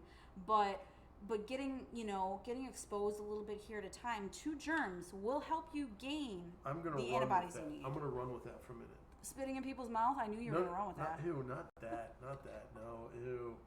No. Okay, so I have been around people with COVID. Okay, a lot. I worked in security nonstop, 100%. I was around all types. Okay. I've gotten COVID twice back. One time before anyone even knew what the fuck it was called, back in the day. And then after that, I got it again from my roommate at the time who had gotten it from wherever the fuck she got it from. Point is this. It zonked me pretty good, but it was no worse than anything else I've ever had. Individual results may vary. Mileage may vary. What I'm trying to get at is I've racked my brain with why I am probably less able to get COVID, because people have had COVID in this house. I never got it. I slept next to Piggy's for the longest. I never got what she got. I'm thinking it's because I worked in a prison for so long. You could have a higher immunity. You could have better antibodies that are more active than other people's. We are exposed to raw disease more than anyone can think of. It's almost like living in a New York subway station. And I think that exposure, and I'm not trying to brag, what I'm getting at is exposure to diseases is probably not the worst thing for you. It's not. I think some people's knee-jerk reaction to sanitize every fucking thing to the level of an oxygen tent is probably doing more harm than good. That's what's creating superbugs. I'm glad you said something about that. I was kind of building up to that. Mm-hmm. What is a superbug? Superbug is something that we can't fight with normal everyday antibiotics. We're having to either create new antibiotics, use multiple antibiotics. Things like Candida auris is huge in nursing homes and what stuff. What the fuck is a Candida auris? It's a fungus that is going around nursing homes, ventilator patients, and it's making them very sick. And you can be contagious with those. You can give it off to other people. So it just kills your immune system. It can give you pneumonia. It can get into your bloodstream, give you bacteremia, septicemia, all those kinds of things. We have CREs, which is oh my god, a brain death. Carbapenemase resistant enterococcus is a big one. What the? Okay. MRSA was the big one for forever. Methicillin-resistant Staphylococcus aureus. We laugh at MRSA now. We're like, oh, you have MRSA? Ha ha ha. No, C. aureus and CRE are the bigs. Crab is big right now. MRSA is laughable at this point. And MRSA used to be like, oh God, don't get the MRSA. Yeah, actually, now everybody's covered in MRSA. Fuck MRSA. We went through the MRSA thing in the jail. It was funny as fuck. Yeah, everyone caught it. C. diff's bad. C. diff can kill you. Cellulitis can kill you. I mean, walking your dog can kill you, technically. Well, I mean, just saying. All right. So, do doctors treat patients with a grading curve? I'm gonna need a different word. I was hoping that you didn't want me to word it differently. Okay. Do you mean do doctors treat the rich better? No. Do they treat the poor better? Okay, look, it's a substantial fact that the rich get better treatment, all right? Magic Johnson, he had AIDS when I was like 5 or 7. He's still around. I know common people have had AIDS and they've died after like 8 years. So, yeah, rich people get their treatments. There are common people who haven't had AIDS, who live throughout the AIDS epidemic, who are still around and don't understand how you are absolutely right. There are medical maladies, but we're not doing research on them either because they're not rich and no one gives a fuck about them. Sorry, my bad. That's the alcohol talking out. Do I think that the wealthy do get treated better with better? They're given more time. They're not only they're given more opportunity. You know. There's also private high-end hospitals. That's another thing is private hospitals come into play too. I want y'all to know, man, I'm not saying that doctors are all bad and hospitals are all bad or anything like that. Skornered has always been about individual choice. I've always been a do your own fucking math and come up with your own equation type of person. But what I'm saying is the inability to realize that the rich will outlive you because of the opportunities that they have is ignorance at its best. It's preponderance of stupidity. It's borderline asinine behavior. If you don't think that the rich are being pandered to in some way, you're fooling your fucking self. All right. I'm not saying. But what I'm asking you is, let's say I go in to have, I don't know, a finger removed. I bang my finger. It's got the black plague on it, and now I got to get it cut off. Okay. I know that's not a realistic turn of events, but it's a theoretical question. It's like asking, what about the zombie apocalypse? That's not real either. But let's say, bam, oh, I got my finger cut off. Help me with it. Do they pass by my car in the parking lot, see a I support Trump sticker, or find out that I'm a member of the NRA or whatever, and treat me different according to their own beliefs? No. Or do they have a standard of practices at which they have to treat you?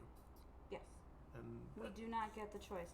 Like I said, we had security people come in, or security risk people, like prisoners and stuff, come in. We did not get a choice to say we didn't want to treat. We treated. We took care of those people. We didn't know what their history was. We didn't know if they were mass murderers. We treated them. She's shaking her head again, by the way. She's doing the whole... We treated them. And that's what we were taught. That's what we were taught by our own systems, our hospitals. That's what we're taught in school. Is there special care for the people who are high up? Of course. I'm not saying that there's a large hospital within our state that may or may not be within the system that I works that has a special unit for people who come from out of country to get treated, and they bring their whole families, and cash is handed over to pay for bills. You mean and people they are like? treated, and you mean from like places like Dubai, for instance? I have no idea. I'm not saying we had the best, healthcare or the best cardiac. The double speak is real, ladies and gentlemen. I'm not The double saying we had speak the best is real. cardiac caretakers ever, and they had a program set up where this was taken care of. I'm not saying that something happened to that cardiac doctor, and within a matter of minutes, they were working on finding a private plane to fly this person back from overseas because they didn't want them taken care of over there. They wanted them here to get taken care of, and that didn't work out. I'm not saying that happened. I'm not saying that would ever happen. That's not confirmation, everyone. The rich are just regular people that go to the same rooms you do. Let's just move on. There is a rumor, and this right here is one of the conspiracy theory things, but I have seen it numerous times, so I had to ask. Okay, to your knowledge, there is a rumor that doctors will not treat the unvaccinated. Is there truth to this? Private doctors can make that decision. People within our system are not allowed to make that decision. I have not heard of it within my own system. If that were to happen, I'm positive that that doctor would be out on their ass.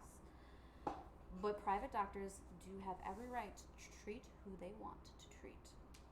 Private doctors, yes. You are absolutely right. And private doctors, by the way, for all those, can you explain quickly what a private doctor is more than I could explain? Private doctors work for themselves. They don't work for a big system. They usually have their own office. They're taking care of you by themselves. A lot of times, if they have to go outside of their realm, they have to make referrals to other doctors. But they work for themselves, by themselves. They are their own entity. Nobody rules over them. I will add to that by saying private doctors are usually doctors who ran the circuit. They know a lot, and they know a lot of people, and they have more connections than they have knowledge of what they're doing on a broad scale. Like, there will be a private doctor that does cancer, but he knows a guy across the state who lives over here who might know a guy who knows about spinal research in case you have a particular type of cancer or something like that. There are people who know everybody and know a lot about one particular thing, and then they get famous for it. They do a couple of journals, maybe a book on it, and that's the guy that the ultra wealthy will go to and pay privately for their services for. How they get the materials they need, they'll just rent out a fucking floor of a hospital that's struggling. Am I wrong in anything that I've said so far? Nope. No. I've done a little bit of research on this, just so everybody knows. Normally I go into interviews blind, but when you said what you said, I had to read up on it a little bit. Don't ask me where I got my sources. What is a chain of infection? So the chain of infection starts with patient 0. Starts with patient 0. Whoever's sick, they go around touching people, coughing on foods, doing whatever. Typhoid Mary, she was infected, but she wasn't sick. She was a carrier. You can carry around disease and infect other people with it without being sick or showing signs of sickness. That is one of the biggest things that was a problem with COVID, is there were people around carrying it who were super infective and didn't show any symptoms. It was infectious before it was symptomatic. So that's what the definition of asymptomatic is. Oh, yes. Okay. Mm-hmm. Typhoid. Asymptomatic without symptoms. You're saying Typhoid Mary, which is a disease, by the way. Mm-hmm. Are you saying that was a real person? Typhoid Mary was a real person. Her name was Mary. I forget what her last name was. She was she was like a cook. She would go around being like a nanny or like a maid for people, and she would prepare their food. And she was terrible at washing her hands. And she was a carrier of typhoid fever, and so she killed families, their children. She killed whole, like, I don't want to say neighborhoods, but she would go from family to family preparing their food. And because she was so terrible at like not tasting the food and then putting the spoon back in or licking her fingers, and she was horrible at washing her hands, so she killed multiple families because she was a carrier. So she of didn't the get sick, disease. like she carried it. Well, so Typhoid Mary was a person. Whether or not her name was Mary, from what I read, was still up to conjecture. But I mean, that's the normalization of that. But what I could gather was it was a person. Okay. Oh, go ahead. So what this person would do is they had people back in the day that would cook for families. Back in the day, they had they had houses set up, and instead of like the mom cooking for the family or whatever, they would have like a temporary person come and cook, and they would do rounds. And like at 5:30, you'd have the Rosses, and at 7:30, you'd have the Bill Steins or whoever the fuck. All right, and these people would go around these circuits and cook and take care of these families. I don't know what the name for these people was, but it's what we become later to affectionately call a maid service. Okay, this is where maid services started back in the 30s and 40s, stuff like that. And they had all sorts of weird little jobs like this back in those days. They had people going around shoveling coal in the backs of buildings to keep them warm, for instance. Well, anyway, this woman, Mary, was not the most sanitary, as like a lot of people weren't back in the day. We come to call them unsanitary now because we understand what sanitary meant. Back in the 30s and 40s and even the 50s, like a lot of people didn't know what sanitary meant. There weren't standards of sanitary unless you were in a hospital or the military or you were in some kind of upper echelon of society. Sanitary only really meant you rinsed your hands off after you took a dump. I mean, that's basically what sanitary was. You know, don't piss and then dig through the ice machine, basically.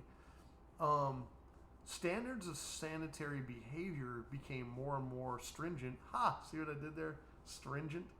Well, they became more and more stringent as time rolled on. Well, this woman went around affecting people with all sorts of wild illness because she didn't know that she was the carrier for this. And that's where I got the whole legend of Typhoid Mary. You guys good? Yeah. All right, my bad. Late. Yeah, my bad. He's old. Well, I'll be. Pete's old. He's got a bedtime. 3 more questions. I told you not to take me. All right, you could have stayed as long as you wanted. She was scared. Yeah. How can regular people inform themselves about medical practices, medicinal drugs used without a slight? How can people find the scammers from the savers? How can they determine what's a hero and what's a zero? If I wanted to go find a doctor, If my best thing is, you know whether someone cares or does not care. You know whether you're in there and it feels like someone's rushing you out, or whether they're like, hey, this is what you're here for. Let's get this figured out. You could just tell that. Most people, I would assume, can read people. I'm very good at it, but that's part of my job. that's is a reading terrible people. assumption right That's, there. it's part of my job, so it's hard for me not to. I can read people. Gray-eyed can read people. I'm pretty sure Draco can sometimes. No, Draco can't read people. But you got people out there. I'm sorry. Go ahead.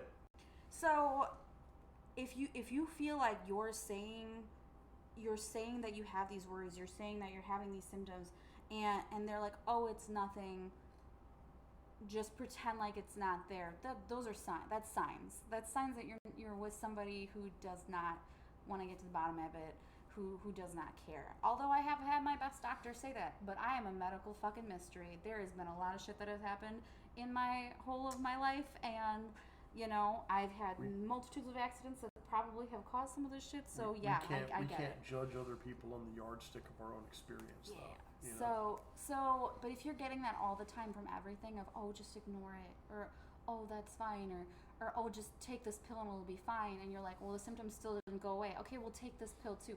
Like, if you feel like you're just being pushed off, they probably are either overworked, or they're burnt out, or they just don't have the ability anymore. This happens. The medical field is so over-consumed and overrun right now. We don't have enough staff or people or nurses. We're in a nursing shortage that no one will talk about, because then they would have to pay nurses more. But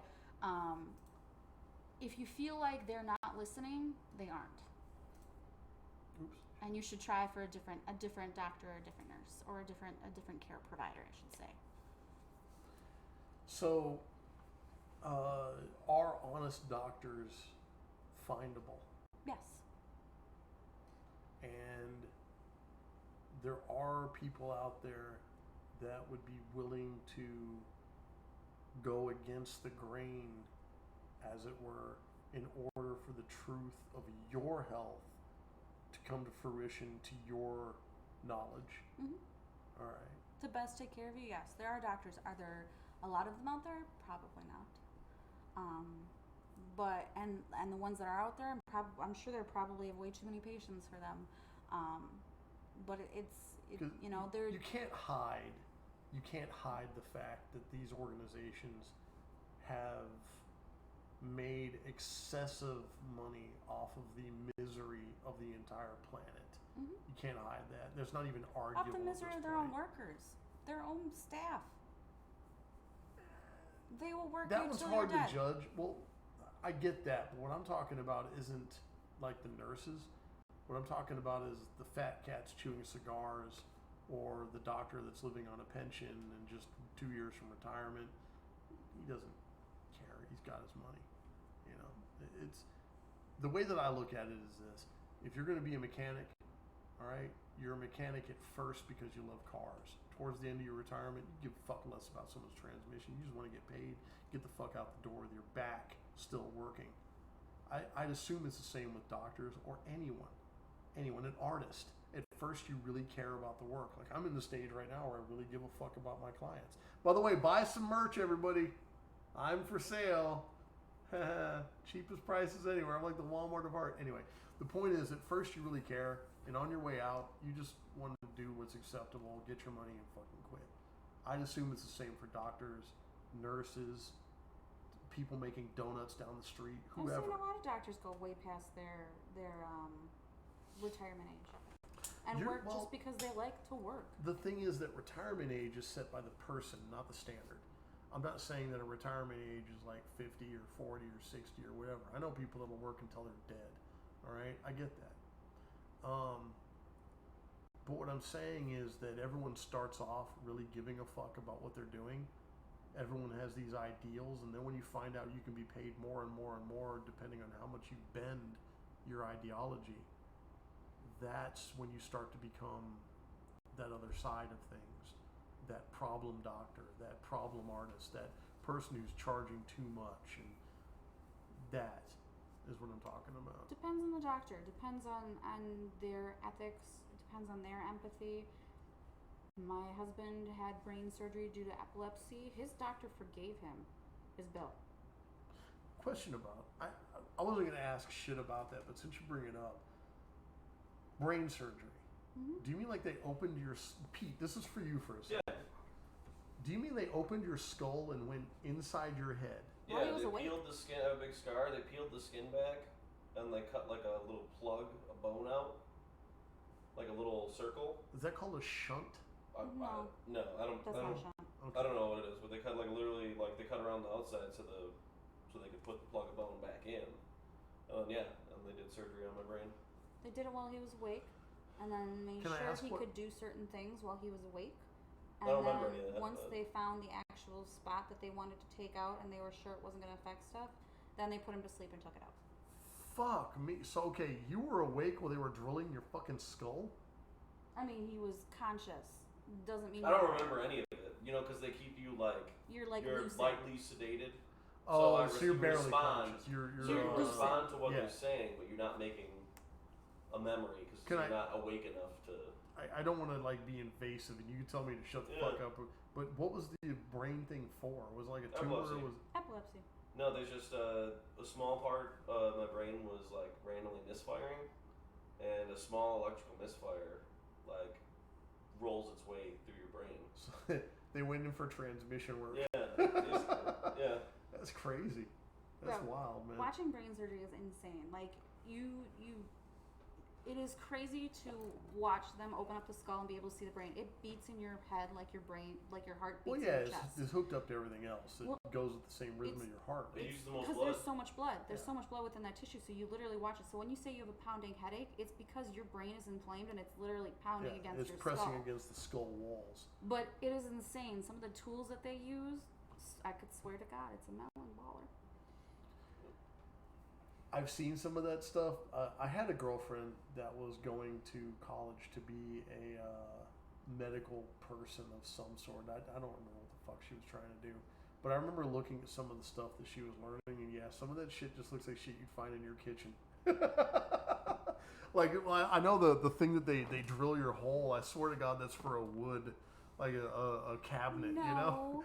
No. Tell me that doesn't look like, tell me the thing Does they it look use. directly like it? Yes, but is it made of Yeah. the same exact stuff? No, because we have to be able to sterilize it. So it all has to be made out of metal, and it all has to be sterilizable. Draco, if you're still here, man, what's it called? The thing that drills holes in cabinetry.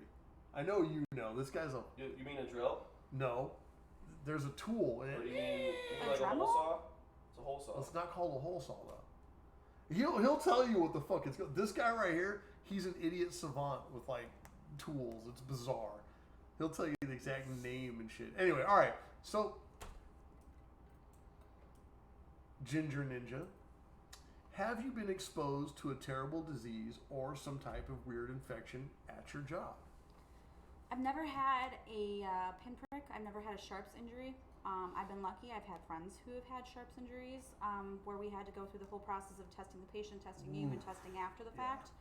I've never had that, thank God. The only thing I was potentially exposed to was we had a patient who came in we were doing pulmonary stuff, and after the fact, the doctor missed it at first, the signs and symptoms for tuberculosis. Oh, fuck. And we were in a very small room doing pulmonary things in a non-negative pressure room with this patient. Oh, TB is back on the menu, boys. And there was a lot of scare that we potentially were exposed to TB, so then we had to do certain testing. And there was a huge fear, but it turned out it was another mycobacterial, and it was fine. We weren't exposed. But we changed up our practices after that. For every time we did any procedure where we went and did like biopsies and bronchoscopies and certain things, we if they had certain symptoms, we went down like a risk list, and then we did it in a negative pressure room. And we now have one in the OR I used to work at. We now have a a positive pressure room to shove the air out into a negative pressure holding area, which then sucks it out into the atmosphere. Spits it out into the public. Well, there's filters.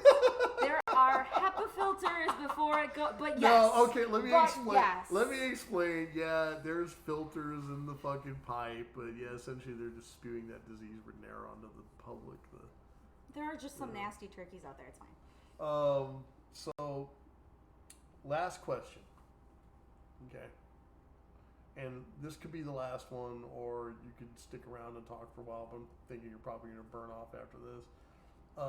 Do you feel the term medical tyranny holds water, or is it all just overblown conspiracy theory rhetoric? I think the medical health system isn't a health system anymore. I think what we originally pushed to be and taking care of people and having people's best interest in mind is no longer the case. It's not your nurses and your doctors that don't care about you. It's the people above them. We have no power to change things.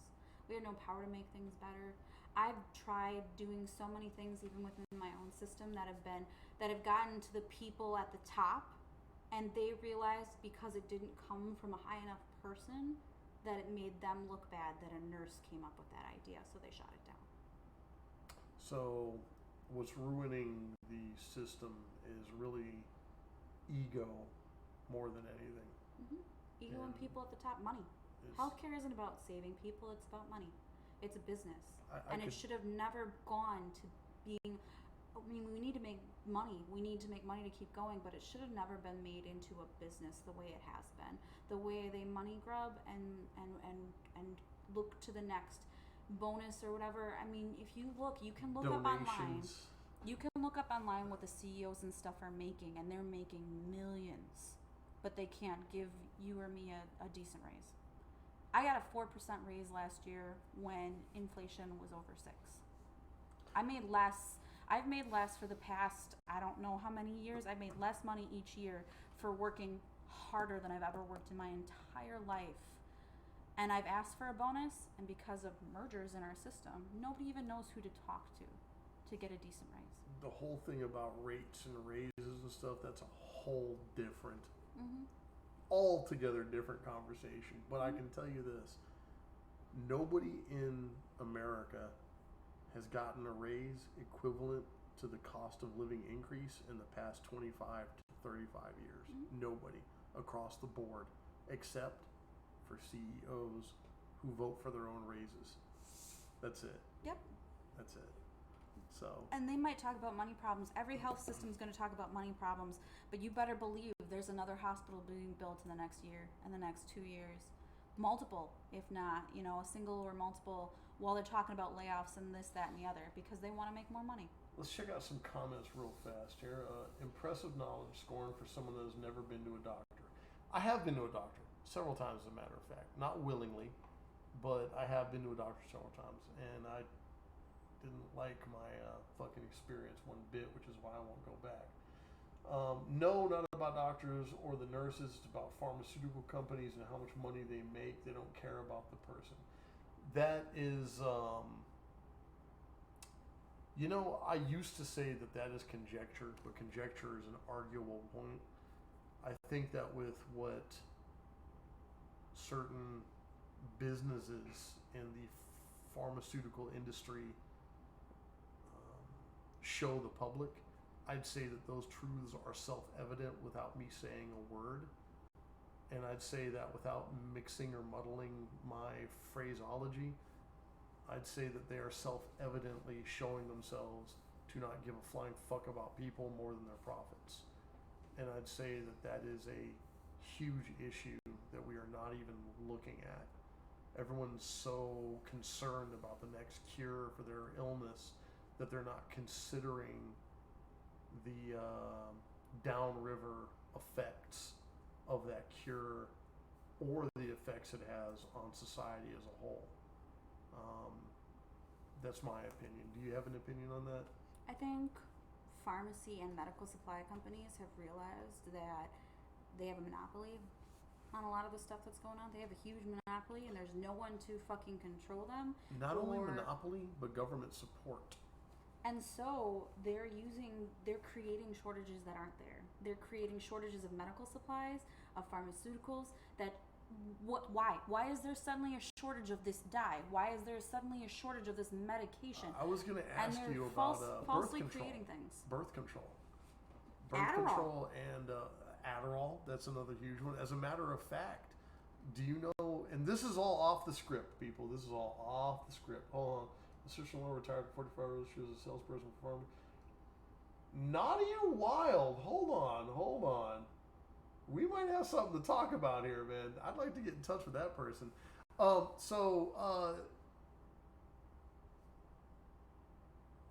lost my train of thought. I'm sorry. Pharmaceuticals, falsifying. I got taken right out the game, man.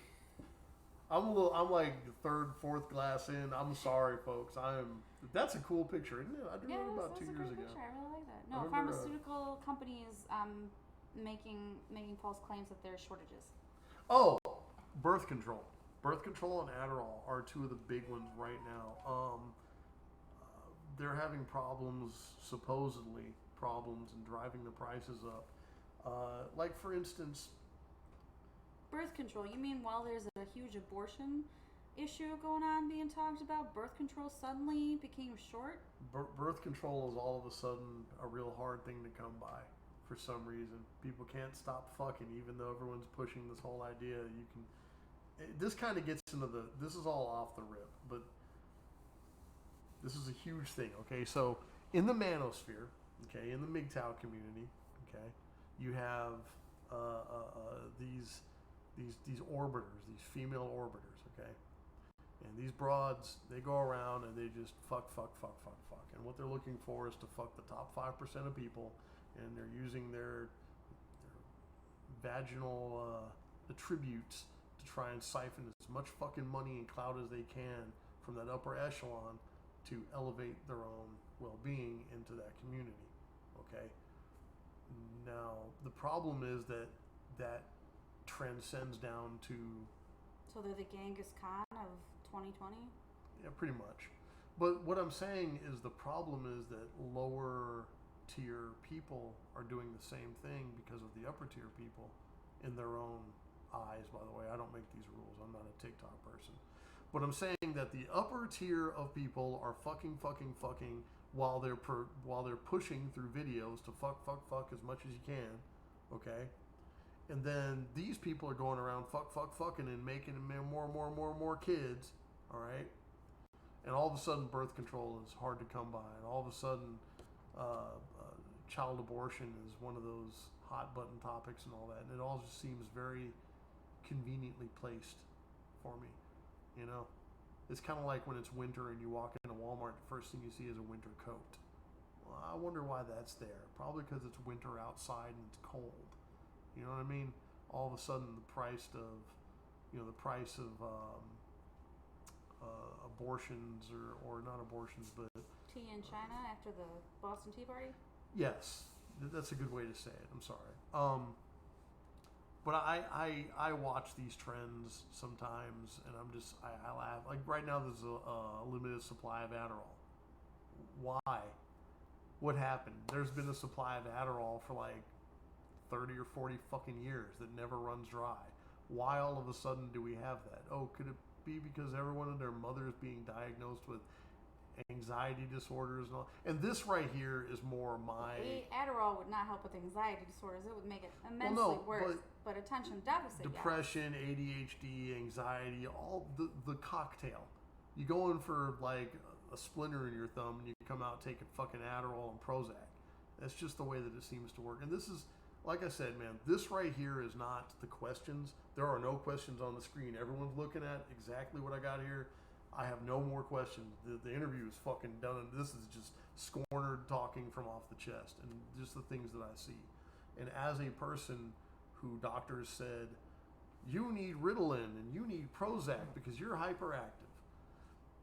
When I was a kid, I was prescribed many drugs. When I walked out of the fucking clinic, my mom grabbed that little fucking white RX bag from me. She wadded it up and threw it in the fucking dumpster. She said, I'm going to beat you fucking straight before I put you on a bunch of fucking drugs. And you know what? I don't know if she ever beat it out of me or not, but I thank God every fucking time I look at something that I'm drawn that she didn't put me on no fucking drugs. Because I know people that have taken that shit and it completely altered them and turned them into a different fucking person. You know what I mean? Ritalin, yes. Adderall, kind of. Ritalin makes you a robot. Ritalin and Prozac both make you a fucking robot. You're a lithium fucking Barbie at that point. Oh, lithium. Oh my God. Yeah, Don't take just lithium. You're just shoveling around, doing the fucking zombie shuffle, just going through your day with no fucking emotional impetus. Look, man, stop medicating all of your fucking problems. That would be my advice. Stop. You don't need medicine for every branch and facet of your fucking life. And despite what you think, your illnesses and maladies are not as fucking interesting, nor are they badges of fucking honor to be worn publicly as much as you think. These people scumming TikTok views and thumbs up because of their medical maladies are human garbage. They are not the people you should fawn over.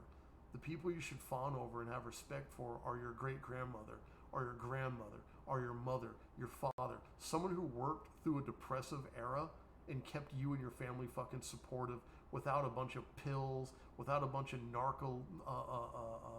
narcissism, without their fucking cell phone in their face every 3 fucking seconds. Those are the people you should idolize, and those are unfortunately the people we turn our backs on first for clout. Would you disagree with any of that? No. Anyway. People don't want to do things the hard way. They want an easy button. Yeah, they want Pills that are an microwave easy button. meal. But hey, man, look, we're getting off on topic. We've been here, goddamn, we've been live for 3 hours. I'm sure they want to go home. I'm sure y'all want to fucking leave. I know it says I got 2 people. Let me see what we got. Naughty, well, how about what? Statins? It's a blood pressure medication.